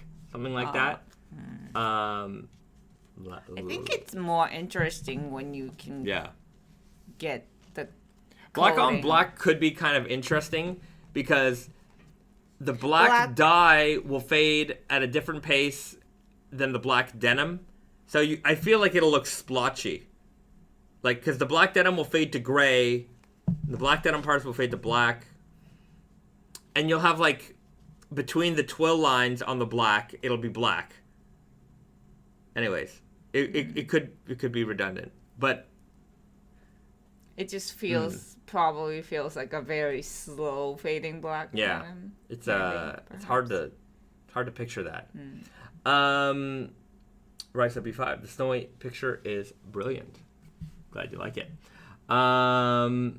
Smoke, is there a reason you guys don't put veg tan patches on as often anymore? No rhyme or reason, but I was actually talking to Brandon about leather patches and our leather patch choices, like going down the line, and I'm gonna really upgrade a lot of what we do for leather patches. Vegetan is great, but we can't use that on everything because then it becomes like. I really like the oily leather patches, you know, like the Raging Bull or some of the pull-up leathers that we do. In fact, for like this leather patch, so let's go into Spring-Summer 23 mode. So Spring-Summer 24 mode. So this is not going to come out for a long time, but we got to show you guys some previews anyways, because you know me. This one's called the Ocean's Edge Selvedge, and this is coming for Spring 24, and this leather patch is one of my favorites because it pulls up. You can see that it changes color as you pull up on the leather, and it's just full of oil. It's a greasy leather, and it's just gonna patina nicely over time as well. And I especially love the pairing of this leather patch with this denim. This is like this aquamarine kind of blue, vintage blue color. It reminds me of one of my very first Naked and Famous denim purchase. But what really makes this denim special is, like, you can see it's not particularly rigid. It's because we did something. It's not the first time we did it. In fact, the first time we did it, it wasn't so much that we did it as the denim was already done to the denim. But remember we did the Selvedge, and so. With the Selvedge, the story behind that was there was some tsunamis and mudslides here in Japan, and one of our denim suppliers, their warehouse, like their fabrics got ruined. Well, they thought they got ruined because they got covered with mud and dirt. But what they were able to do was to wash the fabric that was basically, I mean, they had to take it off the roll, but they were able to wash this roll of fabric. And usually you don't wash fabrics, you wash garments. And the for me, I really like the idea of doing that because you can get that washed look without actually having to wash the garment. Sometimes the problem when you wash the garment is that it's hard to, even though you understand what the shrink rate of a fabric is, patterning around that is still sometimes a little bit of a roll of the dice. Maybe the pockets shrink a little bit differently than, the rest of the denim, just the way the fabric is placed. Things shrink in different directions. So this way we can get that rinse-washed denim look, that one-wash denim look, but without having to wash the garment itself. So you see that like all the stitching is like nice and perfect and straight. Very, very beautiful denim. And then it also brings out like the hairiness of this fabric. You're definitely not going to see it on this camera, but once I get the nice macro lens out and do some proper photos of this, you'll see that it's got a lot of character when you look at it up close. And so great. Well, like I'm sure everybody has experienced that, like you wash a raw denim that you've been wearing for a while, and it just like gives you extra texture because the yarns plump up with the water. And when you get it at first, brand new, like it's just flat surface, and then it becomes like a little bit puffier. Yeah, so that's already in here. So this is our first time doing it like based on basically our decision. So fabric wash. We haven't done a fabric washed jean before. This is the first one, except for the Selvedge. But like that, this was an intentional decision. Whereas the Selvedge, like that's how it came. So, anyways, and for the Naked Famous historian out there, you can figure it out. But and then look at the Selvedge ID on this one. This one's really nice. I've certainly done that on shirts before. Yeah, like this shirt. Yes. Yeah. But more than that, for sure. So check out that Selvedge ID. It's really, really nice. Cool. So that is the Ocean's Edge Selvedge Spring Summer 24. 13 ounce. 13 ounce. 13 ounce. But loose, easy to wear. Size this up if you want to wear it like in the hot summer. I think you're going to enjoy those. Chris Lauren writes, sad to hear about the cancellation of the luxury flowers. In my opinions, those would have sold out very quickly. I agree with you. They will come out eventually. It's just they didn't come out in time for the spring summer window. So we'll maybe they'll come out next year, early spring summer 24 delivery. Hopefully. I did really like that fabric. Yeah. We have the fabric, so it's just inevitable that it'll come out. It's just a matter of time. Ken, are there any more jeans with zips in the future? No. I mean, there will probably be some, but we really don't plan around zip fly. I think usually it's like a stretch denim. So we got the upcoming all black comfort stretch. That one should have zip fly. Yeah. So that one's coming in fall 24. Yeah, fall 24. Yeah. BD writes, Taps earpiece. Do we have time for a scratch preview? I wouldn't mind doing them, but I want to go. I want to go fresh. Into the videos. Because we did that. What was that? I forgot. Some kind of. Yeah. The kick go. Yeah. And we needed to kind of act a little. Yeah. I want to go fresh. Yeah. I want to be fresh. I mean, some of these, like, I have, we've done these for a while, and I've got a pretty good idea of what to expect, but, yeah. Yeah, when we do it on the product video, that's fresh. Like, that's the first time we're hearing this. Yeah. So the reaction is it's genuine. Yeah. Mike Knight writes, I found some Freddy socks at the Walmart that I will match with my Freddy pants perfectly. There you go. Fantastic. This is one that I think a lot of people have been waiting for. We talked about like toxic elephant, but this is the Frankenstein denim. The undyed Frankenstein denim And I hope you guys appreciate the name, because I thought I was really clever with that one. Because not only is this denim undyed, but Frankenstein was also Undyed. He was made undyed. They undyed him. And so we have the Frankenstein denim with the natural ecru. So for those people who are new to Naked Famous Denim, don't know what the Frankenstein denim is, this was one of our earlier recurring series of fabrics. And We've done 4 so far, I think. 4, including the Toxic Avenger. Yeah. Oh. Is it 4, 5? Anyhow, I don't remember. Something like that. This is, hopefully you can see it, it's an alternating twill denim.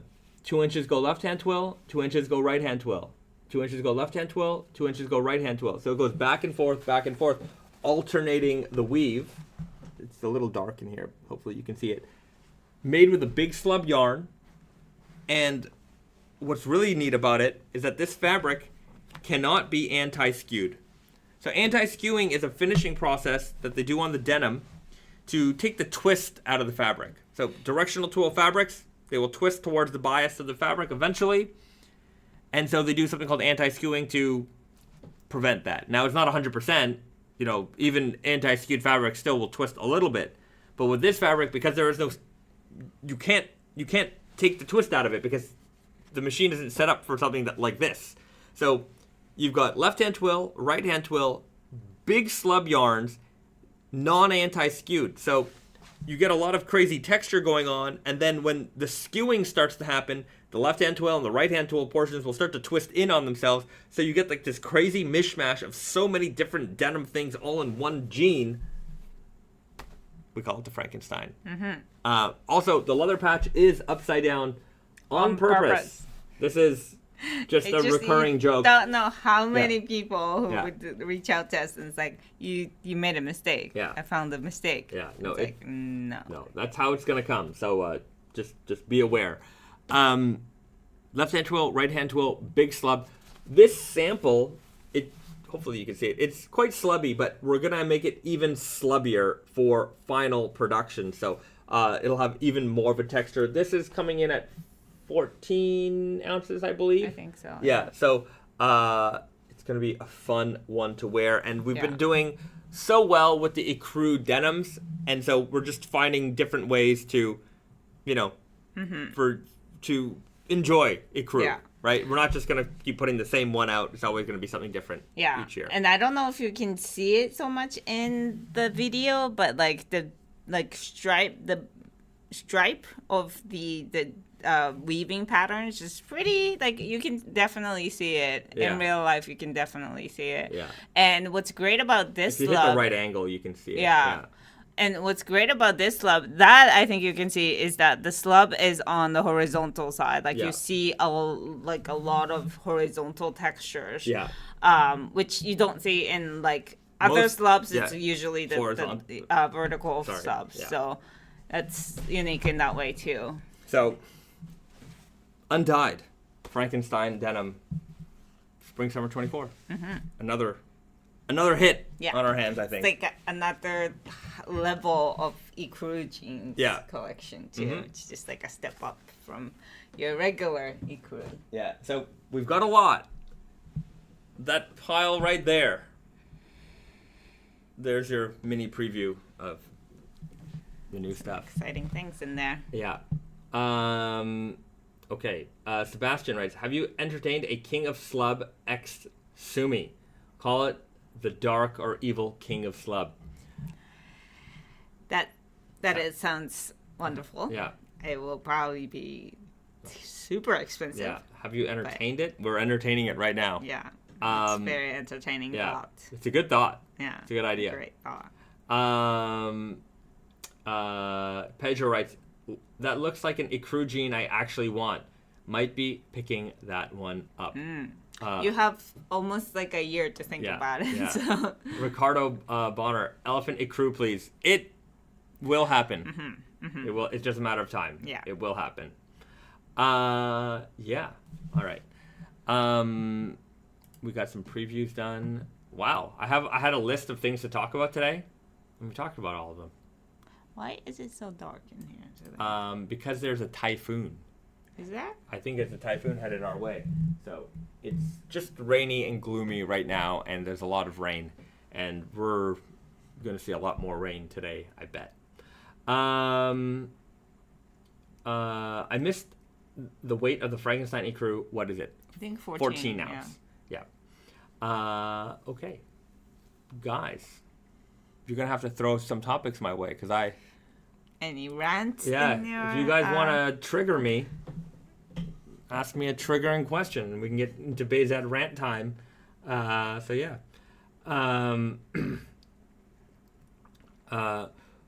Julian, will there be a Type 2 jacket in the future? Yes, we're working on it now, and it will be available in the fall. There will be MIJ 13. Yeah. That is going to be a black denim that will have the first Type 2 jacket. Yeah. Right? That'll be the first one, the black one. There will be more. It's all coming. So in the MIJ series, that's where we're going to have Type 2 style jackets. In the MIJ series, we would have 4 jean fits and 2 jacket fits. Yeah. It's a lot. That's a lot. It's a lot. The Curious Sailor. What is the blackest and heaviest black denim Naked and Famous has? The blackest, we make a lot of solid black jeans, the Black Cobra, solid black Selvedge. Those are very, very dark black jeans. The heaviest we ever did was 32. 32 ounce. Yeah. Before that, we actually did a 26 ounce denim. Very rare. And one of few made in USA. Made in USA Naked and Famous jeans. Did you repeat that? Because we've only ever done 2 made in USA jeans. And it was the 26 ounce and a 24 ounce jean that we did back in the day. Yeah, 32 by far the heaviest, but yeah. we've done some heavy ones. Yeah, we've done some in elephants. general. So the elephant 7, the El Diablo, which is going to be the same fabric we use for the JoJo denim for the JoJo collaboration. So we will have some pretty heavy, solid black denim options for you. And we have some great solid black Selvedge available right now. Nick Carpenter writes, wearing my dusty rose denim, pink isn't a color, it's an attitude.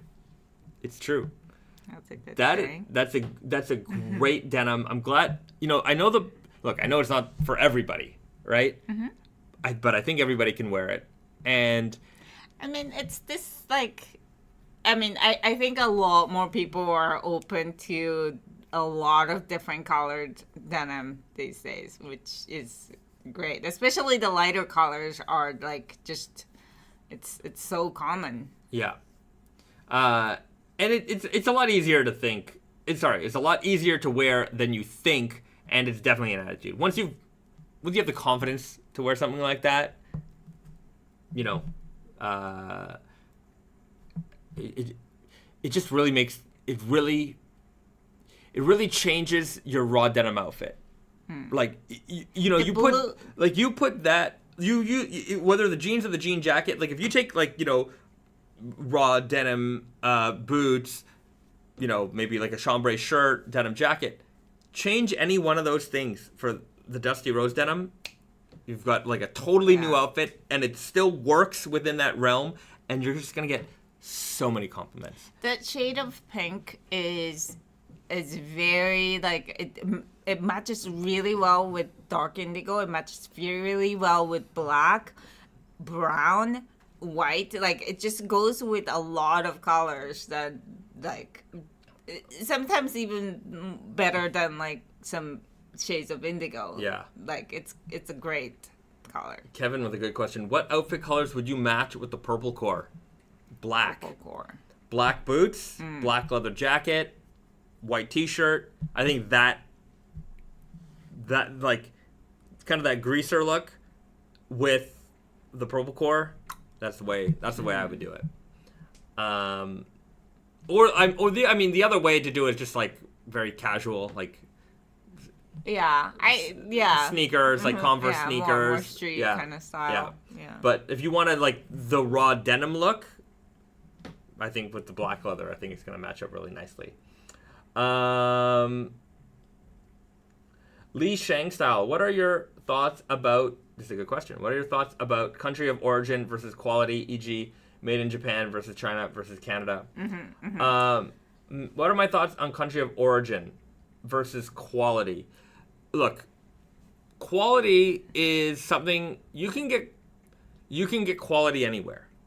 You can get quality anywhere. It's not a simple like equation of like made in Canada, made in Japan, you know, the quality level 9, 8, whatever. Yeah. Like, it's not that. You can get good quality anywhere, you can get bad quality anywhere. You can get bad quality in Japan, you can get good quality in Japan. You can get, you know, bad quality in Canada, you can get good quality in Canada. Same thing anywhere else. You know, it's all up to which manufacturer you're using, which is going to determine the quality. Now, the other thing to consider is, you know, the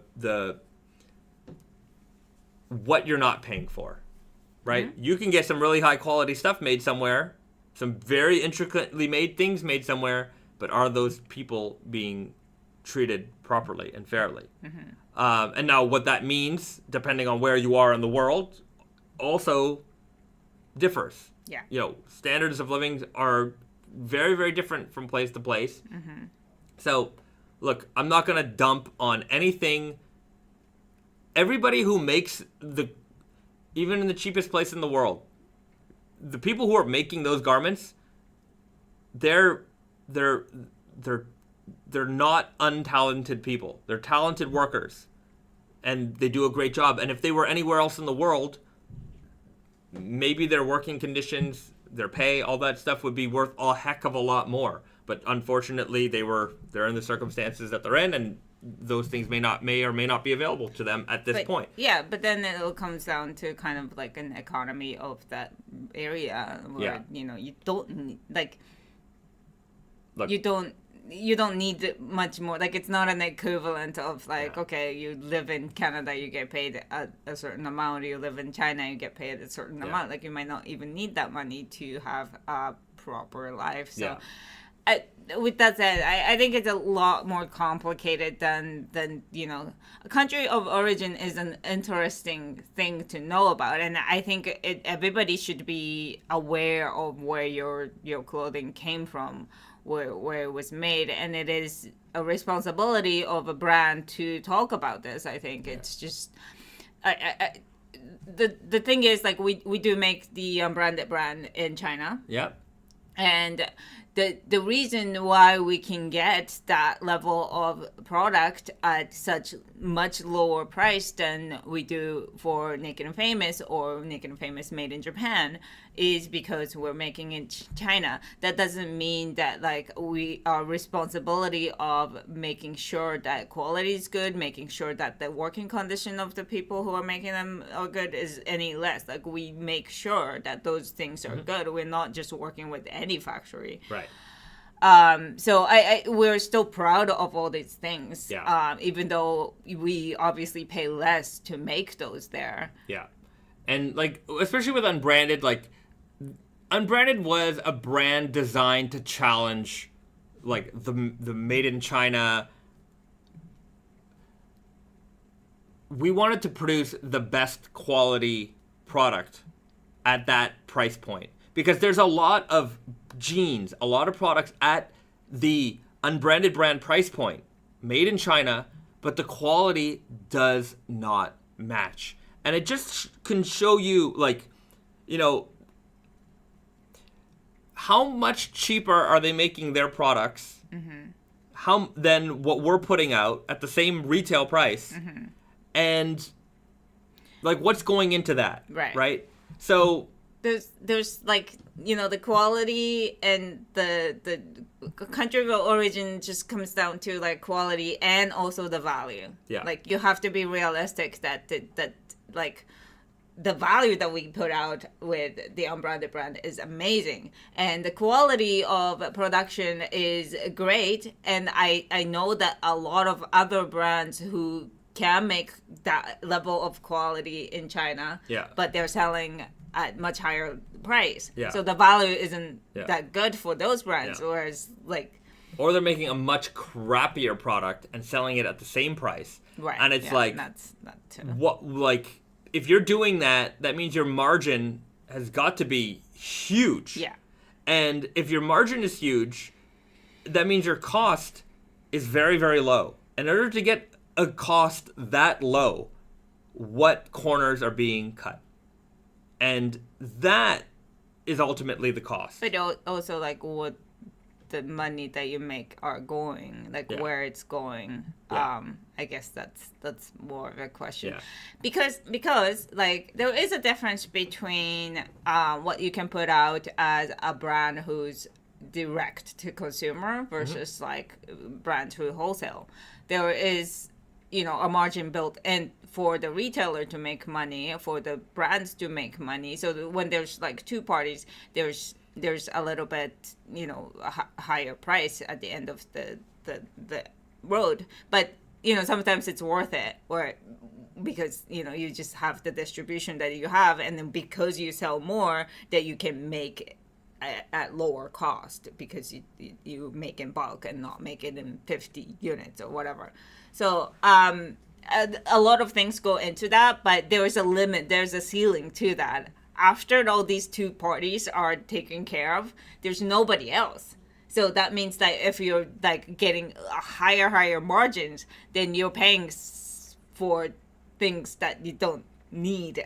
Like there's middlemen, you know, infinite amount of middlemen you can have.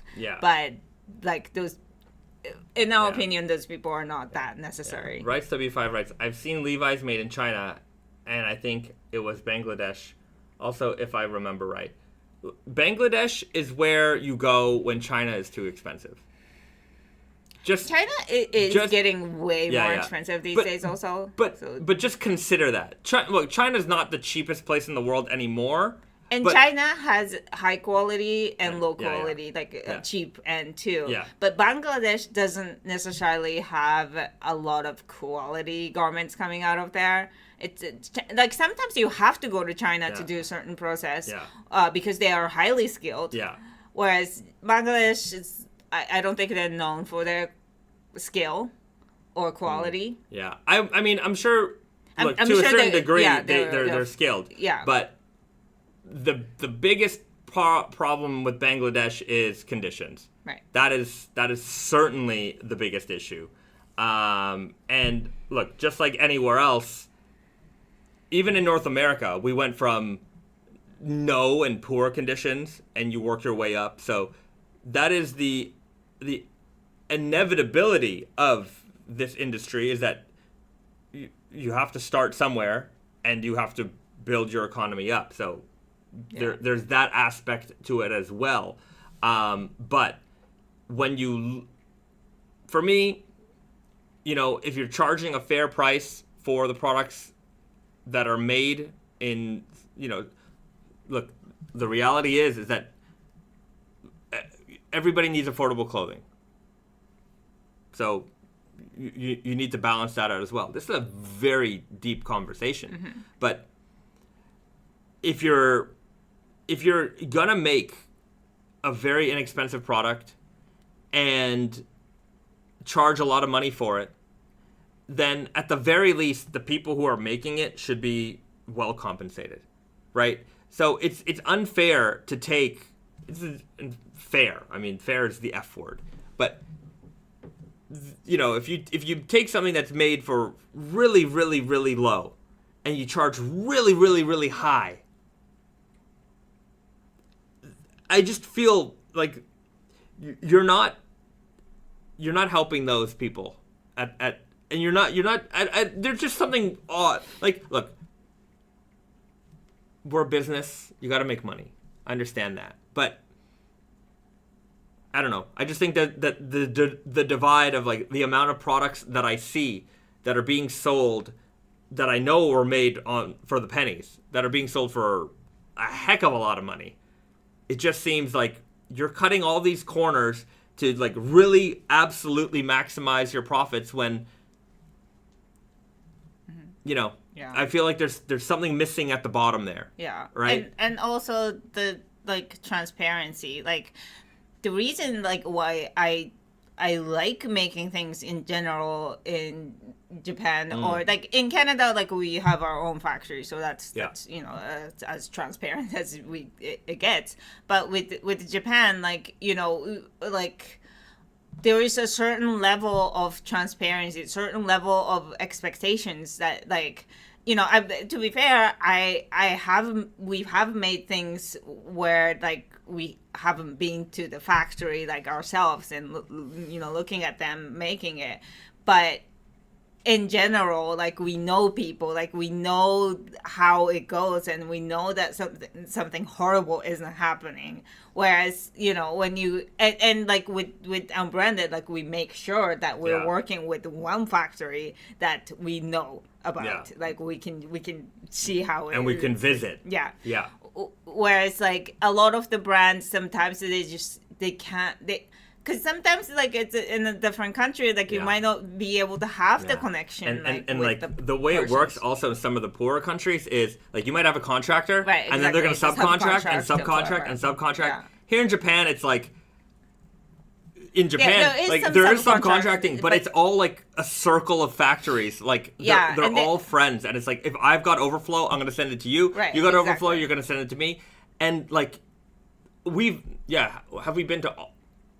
We've been to most of the places that we make everything. But when it gets subcontracted out to like a next factory in the same city, like we sometimes don't necessarily like, we gotta go check it out. Like that's not how it works. Right. Sometimes it just has to happen because of scheduling, all that stuff. But the idea, I like it because we know that it's not gonna be a problem. We know we know the industry enough to know that we can trust it. Yeah. Whereas, like, in other countries, sometimes if we don't know, then we don't know. Yeah. Sometimes in the other countries is that you know enough that you shouldn't trust it. Right, yeah. Right, exactly. Whereas here is you know enough that you can trust it. Yeah.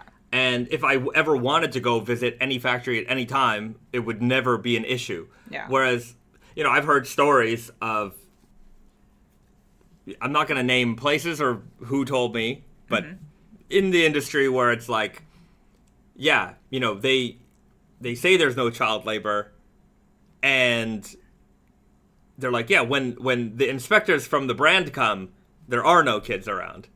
But when they're gone, there are. Yeah, and the brands know about it, right? too. And the brands know about it because the brands give them the warning. The brands say, we're coming on Wednesday at this time, so we need you to wink, wink, get rid of anything we don't want to see, so that when we're there, we can be like, we inspected it. Everything is good. Right. And like to that, like, from consumers' perspective, I think there's a value to. I think this is also why like they make you put where things are made on the label visible before you buy it. Is that like as a consumer, you can't do any of this research. You don't know which factory we're sending our production to, but you have the ability to kind of generally trust a certain places more than others. Yeah. Like, that's the value of made in Japan, or that's the value of made in the USA. Like, you have... Like, nobody expects you to do all of the research all the time. I got a good one. But it's just general, like, trust. There is a value to that. It's not necessarily a guarantee. And anything could be happening in the background. But when we say that, like, we can, trust a certain area, and we do trust a certain, people that we work with, then that same level of trust can be transferred to the customers, I feel. Yeah. Like, I'm not going to name companies or whatever, but, sometimes we're working with a retailer, and they'll send us, like, their guideline, thing, and we sign some kind of contract. And in that, it's like, do you certify that none of your products are made with child labor and this and that and the other thing? And I'm like, yes. No problem. I'm like, you want to come? Like, you can come to the factory anytime you want. But you're making us swear to it and take the responsibility out of it, which is fine by us. But that's as far as it goes. It just says all those things say, like, sometimes you'll have a company that's like, yeah, well, none of our suppliers do any of this. And it's like, you don't actually know that. Yeah, all you're saying is that you asked them and said, just sign that. Oh, those people swore on that. So everyone's just I'm not gonna do their any kind of responsibility.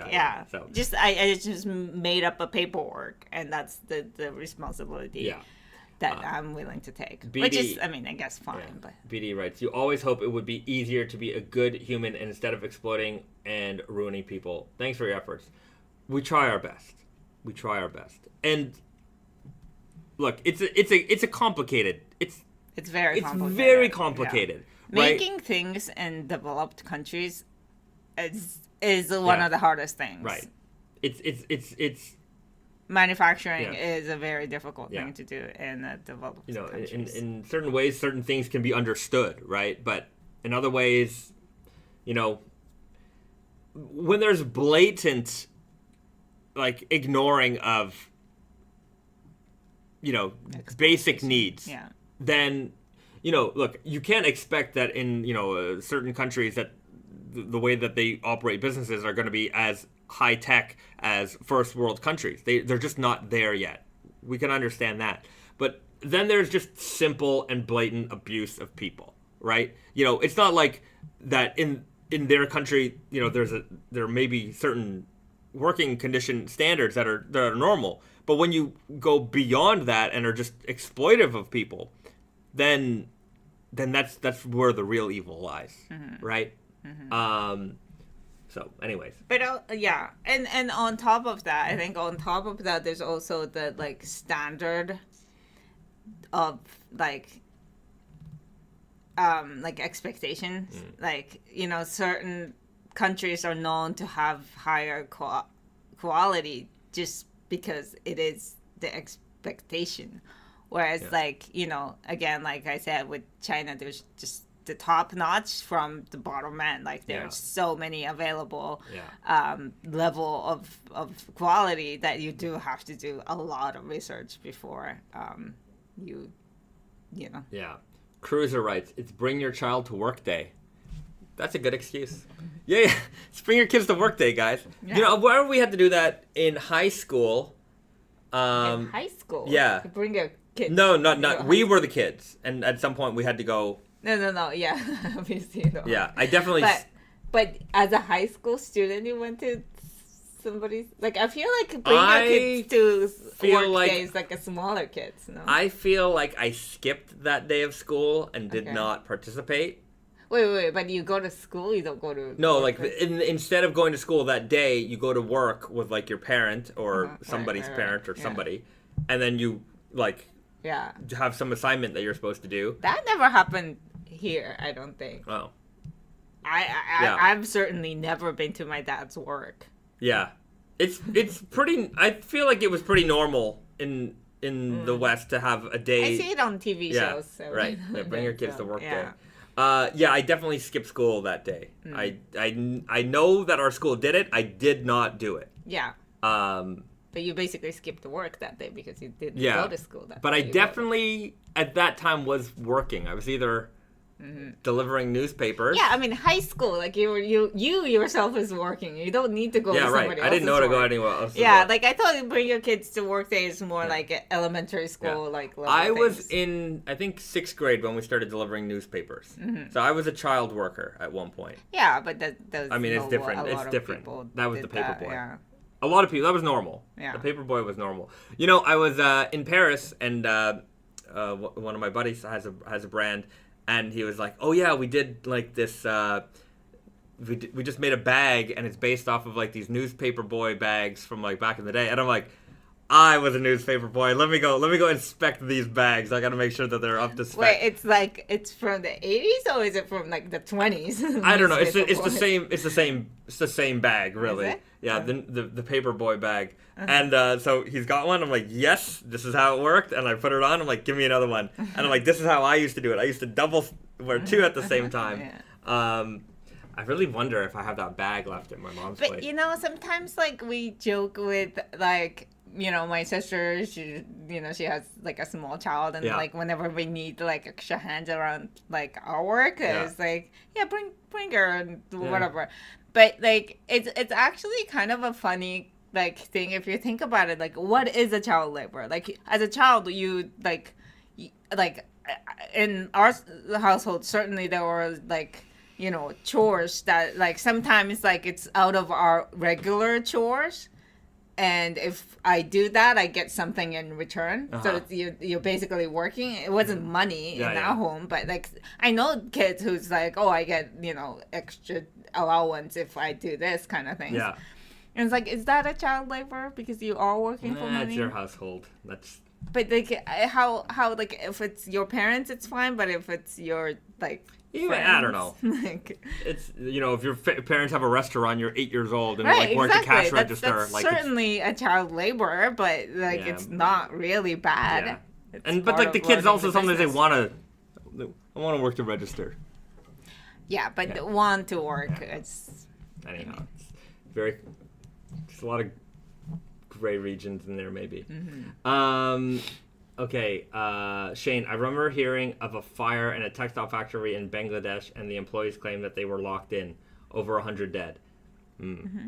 Yeah, there was also like might be 10 years ago now, but there was like a big factory that collapsed. Yeah. Terrible. KW, the average Japanese employee is overworked. There's a different work ethic here. It's just there's the it's hard to say, but, like, to be fair, the factory workers are generally protected in a way that they have a certain, because it's physical labor, they have a certain, like, cap to the hours that they can work. Like, the factory doesn't run at 2 a.m. like. Yeah. Whereas, like, office workers, on the other hand, the office workers are really. But again, like, with that, like, you can argue that are they, like, overworked in a way that they're forced to do that, or they're like a personal. They're basically, like, slacking off during the day so that they can appear to be working late because you do somehow. I'm sure it's a lot of complicated. Like, it depends on the workplace, but in general, like, factory setting is not as like bad as, like, their advertised, Japanese worker. Or but when you worked here in Japan, you had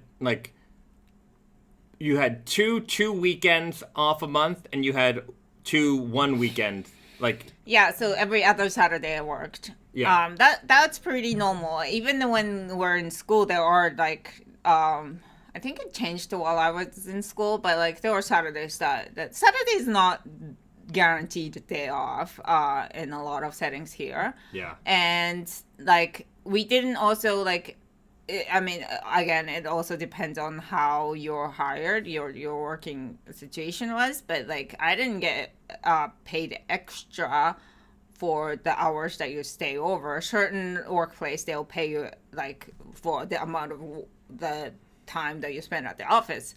I didn't get that, but I did get paid for, like, if I come in on Sunday or, like, a day off and stuff like that. So every workplace is different, and there is a labor regulations that most companies do follow.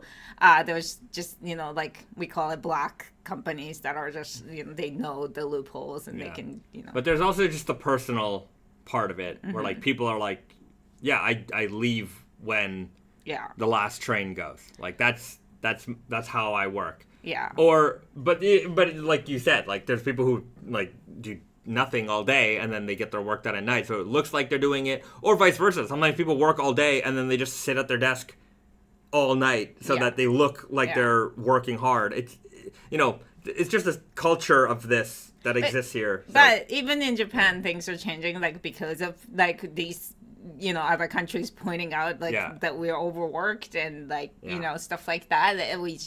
We have, like, it's much easier to leave before your boss leaves in Japan now. Like, before, that's unheard of. Yeah.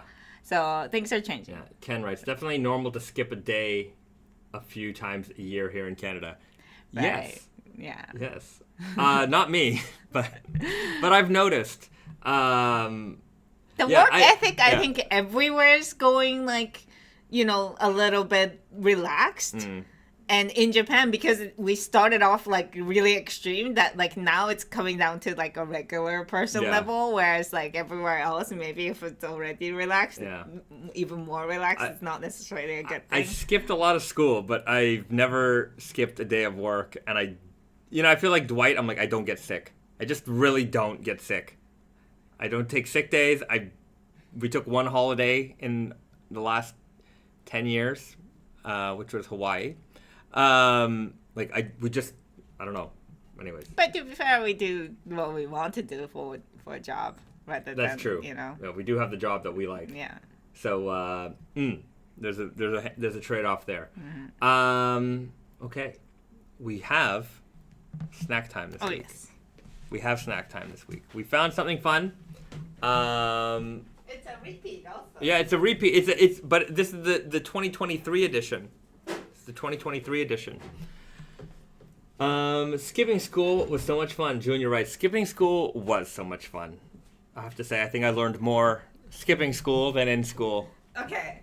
I've never skipped school. Ever. On, like a full day of school without being sick or telling them that I'm not going to come into school. That was just unheard of, because if I ever skipped school, the police would have been called. Right. It was just not an acceptable thing to do. Although I did skip like church, we had a Sunday school kind of thing on Saturdays, and I skipped Sunday school on Saturdays. Well, we didn't call it the concept of Sunday school, like a church school on Saturdays, and I skipped that. Yeah. So, Junior, where did you go when you skipped school? I went to high school in Mississauga, so either I was hanging out at some local arcades, or I would go downtown Toronto. Oftentimes, I'd hang out in Chinatown. I hung out a lot in Chinatown. But yeah, me and my friends would just go downtown and, kill time as broke teenagers just slacking off. Cruiser played Game Boy Advance. I sure did. But if you skipped school like when you're younger, like maybe 10 years old, like they would 10, no, they would not accept that, right? They kind of at high school accept that because they expect that that's just you being. But once you're in high school, the way our high school worked was, you didn't have like a home, like your schedule was your own, right? So you didn't spend every class of every day with all the same kids. So like no teacher would really know if you were there that morning. But if they take attendance, they would know. Yeah, they didn't care. But it's kind of like college, like it was like in college I skipped school too. Like it's not like I've never skipped school. By high school, they did not care. The amount of that they cared whether I was there or not there or whatever my grades were. No teacher ever talked to me about that. One teacher told me I had a big mouth. That was it. And that was probably the only... That's not true. I mean, I had a couple teachers who thought I was funny. But one time I won the humor award and we had like our big assembly at the end of the year when like they were handing out like all the achievement awards for everything. And Dundies? Yeah, like the Dundies. Just like the Dundies. And I had a teacher, a very nice teacher, who was my gym teacher, and he nominated me for the humor award, and I won. And then I didn't realize I won because I did not go to that assembly. Like, the assemblies were like, all right, school, everybody go to the gym, go to the assembly. And I'm like, as soon as everyone starts walking, I'm like, all right, just walk out the door. And I left. And I had gym later on that day, and my teacher was like, where were you? And I'm like, what do you mean? What do you mean, you think I was going to go to that assembly?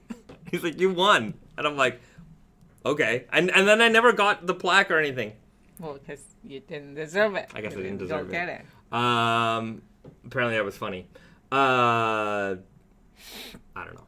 Anyways. All right. Let's do a snack time. Let's do it. It is... What the Fanta? What the Fanta? 0 sugar. Was it zero sugar last year? No, I think I purposely picked the zero sugar version. Oh, was there no? I think there was probably a sugar version. So okay, so this is the mystery flavored Fanta. Yeah. And I think they do that yearly. We certainly did that last year. We did it last year. I don't remember what it tasted like, and I don't remember what we said. I think we said something about like apple and whatnot, and I don't even remember if we got it right or anything like that. There's no way. But it's the fun part, I remember. It's guessing the flavor. So let's do it. Let's hit it up. So. Oh, it smells like grape already. No? Yeah, that's grape. It smells like grape. It looks like grape.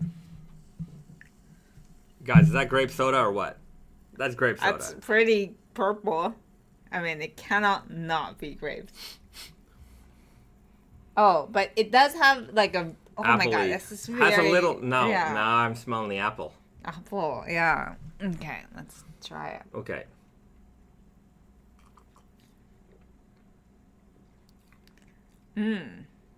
Wait. What is this? Citric acid. It has no discernible taste. It's kind of like apple, but it has this... Oh, what is this? I taste... it's a zero sugar. I just taste aspartame. Well, yes. Okay, so is this QR code going to give us a... No, I think you get to guess. Okay, let's guess. Cruiser Grimace flavor. What's a Grimace? He was from McDonald's, the purple guy. All right. QR code. Oh, it told me. Oh, it tells you? Oh, what is it? It's an apple pie flavor. That is artificial apple pie flavor. I think, okay, now that it makes sense, because I think I was tasting like cinnamon. Yeah. And maybe that's the like apple with that. Apple with cinnamon. Mm. Yeah. You know, it's amazing how it all connects once they tell you. Yeah. Oh, yeah. I'm like, look. We got the apple. It doesn't really taste like that, but I get, I get it. They were trying to do that. Yeah, I get it. Oh, it also it didn't give me it just gave me the answer right when I clicked on the thing. You should have given me do you actually want to know? Yeah. Gross, Junior writes. It's actually not bad. It's not amazing.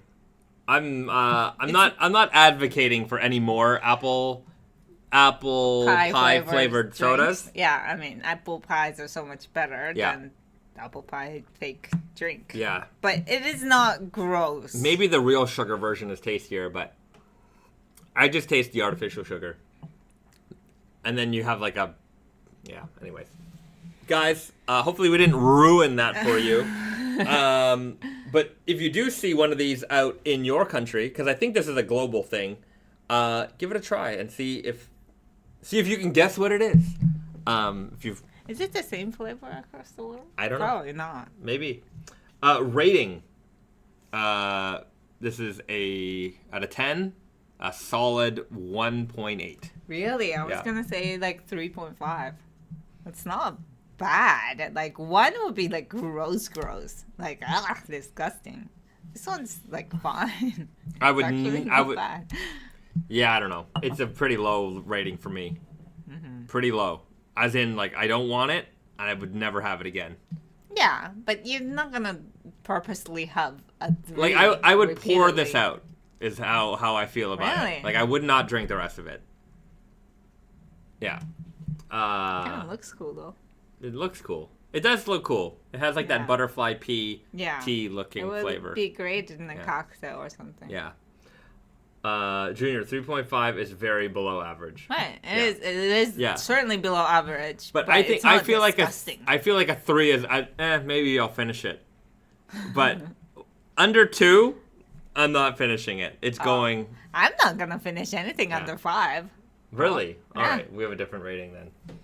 White Lightning, aka Aqua. The color is cool. I will give it that. That's the best part. Okay, everybody, we're gonna leave it there. Mm-hmm. It's been absolutely a pleasure hanging out with you. I can't wait to do it again. Same bat time, same bat channel every Friday right here on YouTube, 7 p.m. Eastern for the weekly Naked Famous Denim live stream. Hopefully you learned something. If you want to learn more about anything, next week, leave a question in the comment section below. We'll try to answer that for you next time. Be sure to shop the sale if there's anything you like there. A lot of great stuff there. Leave the comment for Terry. Thanks, Terry. /banana. The secret word is banana, and he'll throw in some extra goodies in with your order. And have a nice day. All right. Have a good one, everyone. Bye, everybody. Bye.